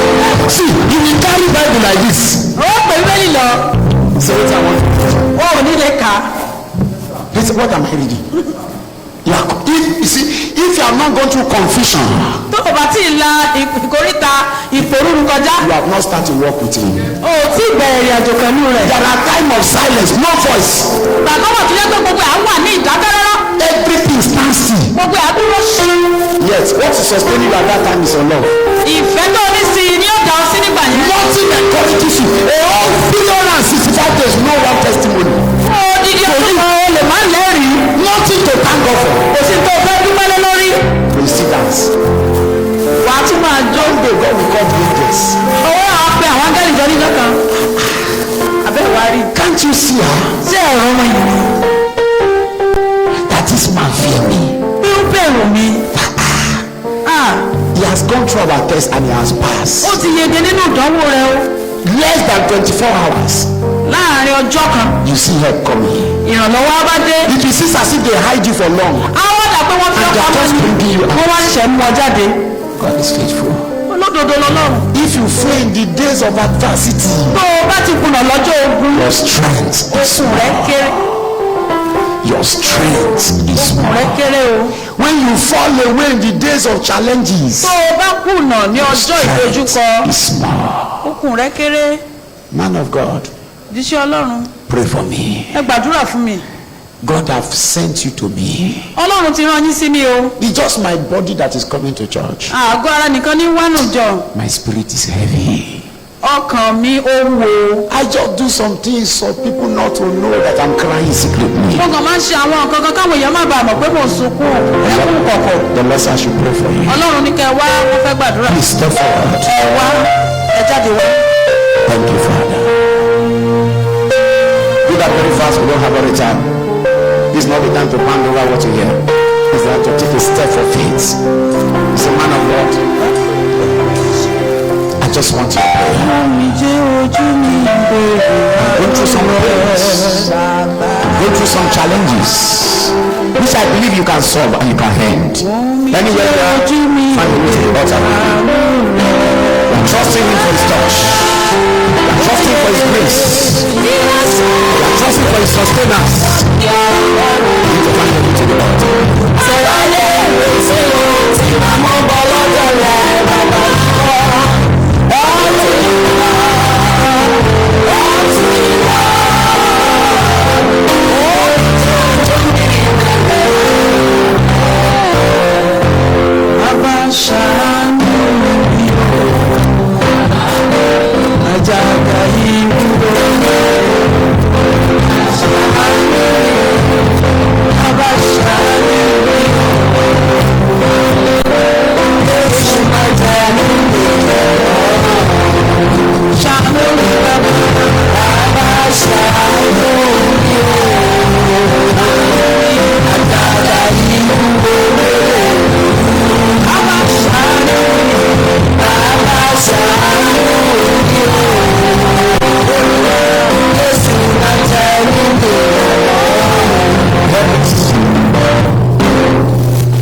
is against you, tí ọ̀run àpáàdì bá dìde ogun sí ọ. it will seem as if no help are anywhere. àwọn dàbí ìgbà pé kò sí olùrànwọ́ This níbi. problem comes one after the other. àwọn ìṣòro yẹn á máa wá láwẹ́láwẹ́ It's ni. not over, another one is coming. ìkan ò tí ì tán ìkan á tún dé. It's a sign that you are about to end the battle. ó ti wá túmọ̀ sí pé ogun yẹn ti fẹ́ parí. Please don't do something funny. jọ̀wọ́ má ṣe ohun tí ò tọ́. Don't kill yourself. má para rẹ. Sometimes something tells you, run away. Run to unknown destination. This shame is sá too lọ much. síbi tí mọ̀ ti mọ̀ ọ́ ẹ̀gàn yìí pọ̀. If your miracle happen where they don't know you, it's not sweet. Oh, tí ó bá ṣẹlẹ̀ níbi tí wọ́n ti mọ̀ ọ́ kò dùn tó. that is good. When gbàgbọ́ it dára. happen where they ridicule you, níbi tó ti gàn èèyàn gangan ni kọ́lọ́run ti gbé ẹ lórí so sókè. they sweet well. wọ́n á máa dùn. Place when you are riding a car that spoil in the street for days, you couldn't see money to tó repair jẹ́ kó it. lo mọ́tò tó In jẹ́ that pé same house, in that same street, you bought a bigger one. ó wá tún ra ìṣọ̀dára. Something to sweet. a máa I dùn. don't know if I'm talking to somebody. Than running to one-on-one destination. ju pé kó sá lọ bí tí wọ́n ti People don't know you where they can attach it to the glory of tí God. wọ́n lè fi ògo ọlọ́run hàn nígbà tó bá ṣẹlẹ̀. Lord, I am grateful. With all what I've gone through, pẹ̀lú gbogbo tí mo ti là kọjá I'm still alive. mo ìwà láàyè. I'm praying for the second group of people. àwọn èèyàn àwọn ìpele kejì tí bàbá Your wa challenges ìdojúkọ rẹ has affected your service. ó ti wá ó ti ní ṣe You are a pẹ̀lú child of ìsìn rẹ God. iṣẹ́ ìsìn rẹ You were once a choir. ó wà nínú ẹgbẹ́ You were àwọn once an tẹ́lẹ̀ usher. ó wà nínú You aṣọ́nà were once committed. ó jẹ́ ní tó You fara were once a worker in the house of ó God. jẹ́ òṣìṣẹ́ nínú Because ọlọ́run of up and down, you have dropped many things. lórí iṣẹ́ àbí nǹkan You are mìíràn now a bench woman. ó wá jẹ́ ní tó And God want to call you back. ọlọ́run fẹ́ pè ọ́ padà God want to solve the problem ọlọ́run fẹ́ yanjú wa and restore you to himself. ó wá fẹ́ dá ọ padà Anywhere you are, please rush wá wà out. You are not a baby Christian. You have known God for a ìṣọmọdé while. nínú ọlọ́run But now your faith is shaking. ìgbàgbọ́ rẹ wá ń And mì it has affected your service badly. ó wá ní í ṣe pẹ̀lú iṣẹ́ ìsìn rẹ The commitment is already backward. ó rí i pé ìfarajì rẹ ò tàbí tẹ́lẹ̀ rí It's calling you to come. ọlọ́run ní kò Step wá forward a bit. Take some step forward, sir. Take some step. Thank you. Lift up your two hands. It's our help to the helpless. ó jẹ́ ìrànlọ́wọ́ sí aláìní ìrànlọ́wọ́ It's the husband of the widow. ó ní ọkọ àwọn opó What are you doing before? kí ni tó ń ṣe tẹ́lẹ̀ rí But you can't do it any longer. tó o lè ṣe mọ́ Your service for God iṣẹ́ ìsìn rẹ sí ọlọ́run is already weak. ó ti rẹ̀wẹ̀sì Please join them. You need strength to. You need strength for this journey. a nílò òkú fún ìrìn àjò What are you doing for God but you are no longer doing it again? tá ò ṣe mọ́ fún You ọlọ́run come to church 3 times a week. wọ́n lè mẹ́ta lọ́sẹ̀ You come once or twice a month. ó lè jẹ́ ẹ̀kan àbí ẹ̀mejì ló ń wá lóṣù kan Your prayer life is zero now kò ní ìgbé ayé àdúrà mọ́ because of some of the challenges. torí ìdojúkọ àti Please join them. You need strength. That's why I'm calling you. Join them. By strength shall no man prevail. kò sí ẹni tí ò borí nípasẹ̀ okun You need the strength of God. a nílò okun láti You ọ̀run need the wá assistance of heaven. a nílò ìrànwọ́ láti ọ̀run wá Even Peter was assisted. pétérù gan aràn lọ́wọ́ The whole Peter denied Jesus. pétérù ṣẹ́ jésù So don't depend on your strength. Step má forward. gbẹ́kẹ̀lé okun sínú o God wants to help you. ọlọ́run fẹ́ ràn lọ́wọ́ That's why I'm calling you. Lift up your two ẹ hands. lọ wé mílíọ̀nù sókè Say after me, Lord Jesus. ẹ sọ pé jésù olúwa Say it loudly. ẹ sọ ọ́ ló I want to thank you mo fẹ́ dúpẹ́ for the opportunity fún and the àǹfààní privilege àti oore to ọ̀fẹ́ hear you direct. láti pé ohùn rẹ I am grateful tó gbọ́n lóore that was something. ẹ ṣé olúwa Father, bàbá I need strength. mo nílò okun I need strength. mo nílò okun In my adversity, nínú in ìlàkọjá my ìṣẹ́ challenges, nínú ìdojúkọ I need strength. mo nílò okun I don't want to fail you. mi ò fẹ́ kùnà I don't want to fail class. mi ò fẹ́ kùnà I need strength. mo nílò All the necessary assistance gbogbo ìrànlọ́wọ́ I need ni mo nílò to have victory, láti lè ní to ìṣẹ́ overcome. láti lè gbó I receive. I receive grace. I receive help. gbogbo I ìrànlọ́wọ́ receive favor. I receive grace. I receive mercy. I receive favor. I receive grace. I receive help. I receive mercy. In the name of Jesus. I receive favor. I receive grace. I receive mercy. In Jesus' name. ní orúkọ Thank jésù you, Father. Blessed Father, I pray for these ones. Establish them. Lord, establish them.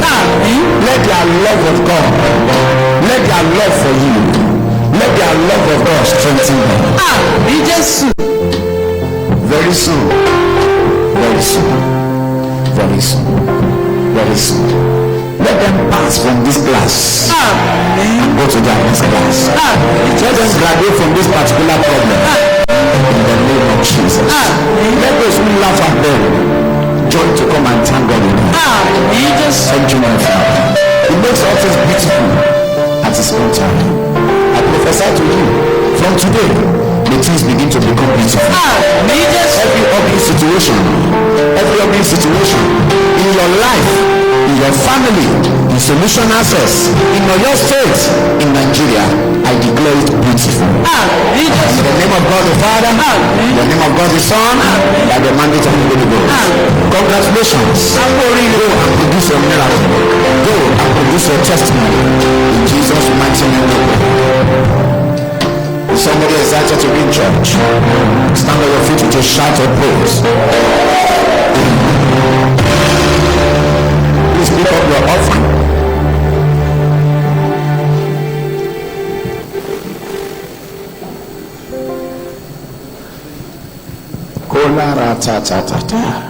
God is speaking to me that somebody battle is just concluded now.